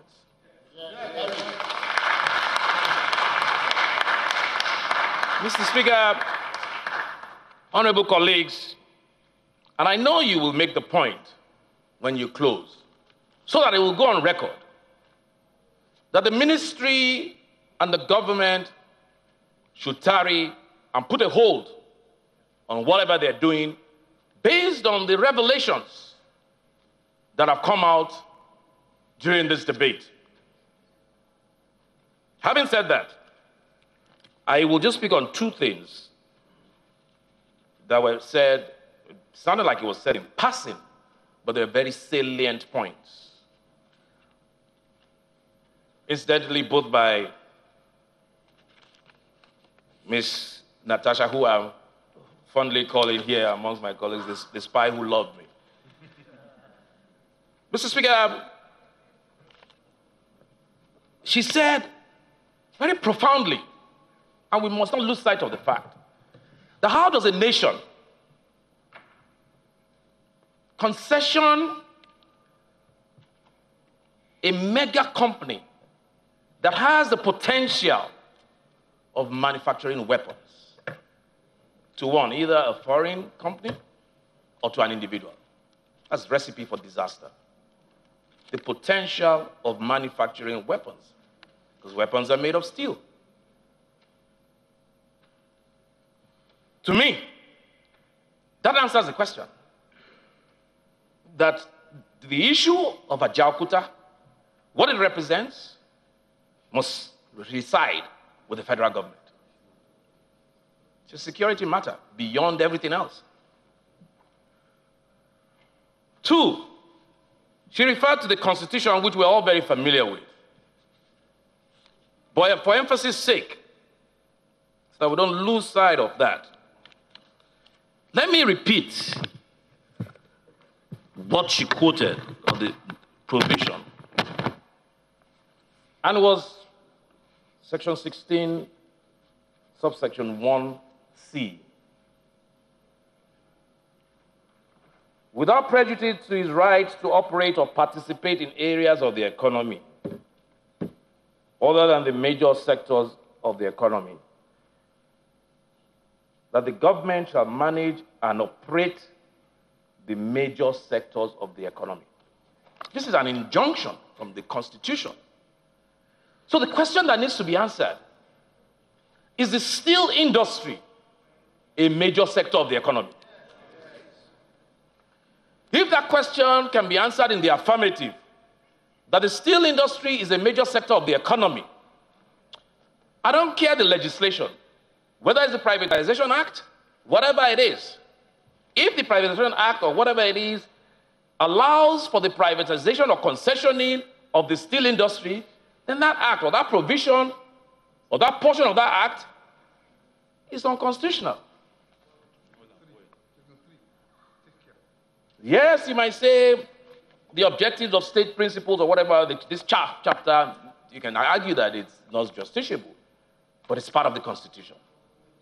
It says that the major sectors of the economy must be controlled by government. Mr. Speaker, honorable colleagues, those are the two issues that I wanted to bring up. I don't want to talk about the benefits of Ajaokuta. That's rehashing the obvious. Somebody said here, one of the presenters said, I hope that they thought when you came, it was also another tourist visit. Ajaokuta is now a tourist attraction that does not function, just for us to look at and admire what could have been.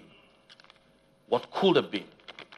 Mr. Speaker, honorable colleagues, I think it's time, like you rightly said, to roll our sleeves, get into the gutter if need be, and dig out, find out exactly what is going on or what went on and what is going on with Ajaokuta steel complex. Thank you, Mr. Speaker. Honorable Aminu Shagari. Thank you very much, Mr. Speaker, once again for giving me an opportunity to air my view on this very important occasion. Aminu Shehu Shagari, I represent Yabo Shagari constituency in Sokoto State. Having listened to the various presenters here, I would say that most of what we need to do about Ajaokuta Steel Complex has already been said. And if you're in the steel, if you're in the steel sector, you start thinking as if this is like a broken record, because it's being said over and over again. There was an iron and steel conference in Lagos, I think in 2011, where all that needs to be done about Ajaokuta has been said. The problems of the coking coal, the internal infrastructure, and so on and so forth. What needs to be done to be put in place for it to be completely operational is there. The Magaji Inua report and so on and so forth. But the most important thing, what I want to take away here is what has been said by Barrister Natasha, which seems to put in place what I have been seeing and what I was told by my dad then, when I talked to him about my passion about getting, the Ajaokuta Steel Complex operational. He said that a highly placed European told him that, and what he told me was re-echoed by late Ramasanin Kano, Metama Yusuf, may his soul rest in peace. Sule, Metama Sule, Ramasanin Kano. That a highly placed European told my dad that we would not allow, we cannot have another Japan on our hands. And the only country in Africa that has the potential of becoming another Japan is Nigeria. You have the resources, you have the manpower, you have the brains. And so, whatever they would do to throw a spanner and the wheel of progress of Ajaokuta Steel Complex coming to fruition, they would do it. And that is the only explanation. Listening to all these things, you will see that anybody that goes there to see it, to see the complex, will not do anything but think of that place and think of how do I get this place operational. But then something happens along the way. I tried, under the tutelage of Engineer Sanusi of the Iron and Steel Association, I tried to get Mr. President Jonathan then to please go and see, or even his vice president, just go and see this place, please. And he said, okay, they were going. And we went as an advance party. We were there in Kogi State, and we were waiting for the minister then, Desiani, and the president to come. The whole Kogi State was agog, and then we were waiting for the president. And in the evening, on the eve of the arrival of Mr. President, he announced that he was reshuffling his cabinet and that all ministers were now, should I say, sacked? So we were dumbfounded. And the minister then called me and said, well, you'll have to receive the president because I'm no longer the minister. So I said, well, please, I'm begging you, stay here and make history. Don't go to greener pastures. As if I knew. And of course, the rest, as they say, is history. He didn't come, neither did she come. And when he eventually went to Kogi State, he went to a place just a few kilometers away from Ajaokuta Steel Complex, and he refused to visit that place. So you begin to wonder, are these things really true, or are we doomed to remain the way we are? We all know that the bedrock of any development and economic advancement is industrialization. And the bedrock of industrialization is the steel sector. We started this quest in the late 70s and early 80s with countries like Russia, countries like India, India is now sending rockets to space.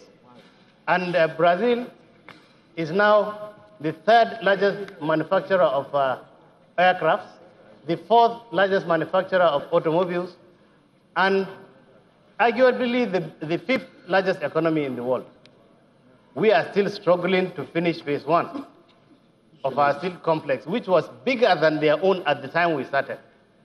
So something is wrong somewhere, and we need to come together as representatives of Nigeria to ensure that this complex is completed. Thank you very much.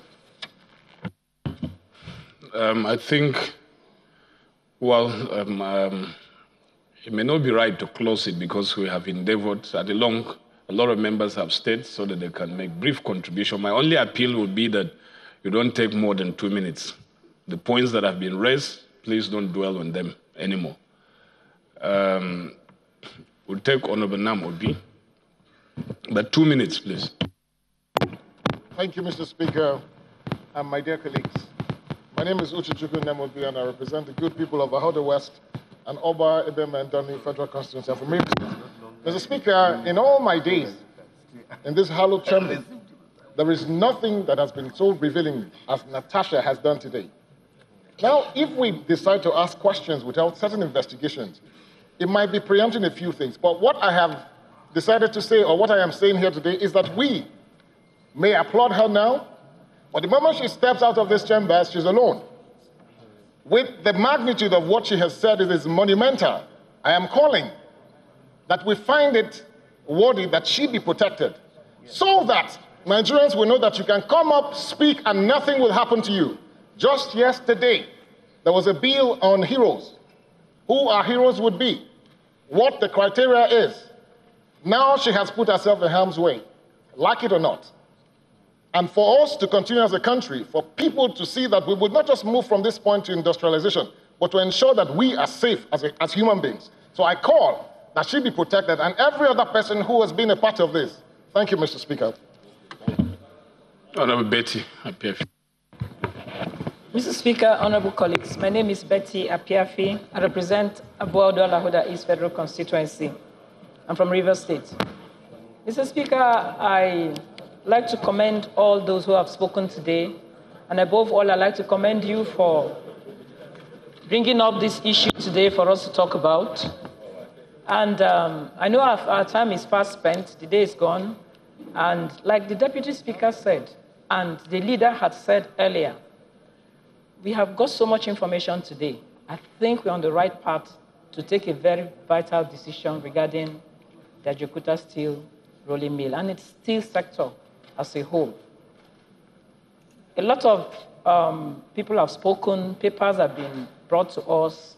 It's best for us to put together a subcommittee, another committee, to collect this information, maybe in the next 2 weeks, present it to the House, and we have a discussion in the House and take a decision on the way forward. We need to act with the speed of light before the processes will get adulterated and people will start having plans to disrupt what we are planning to do.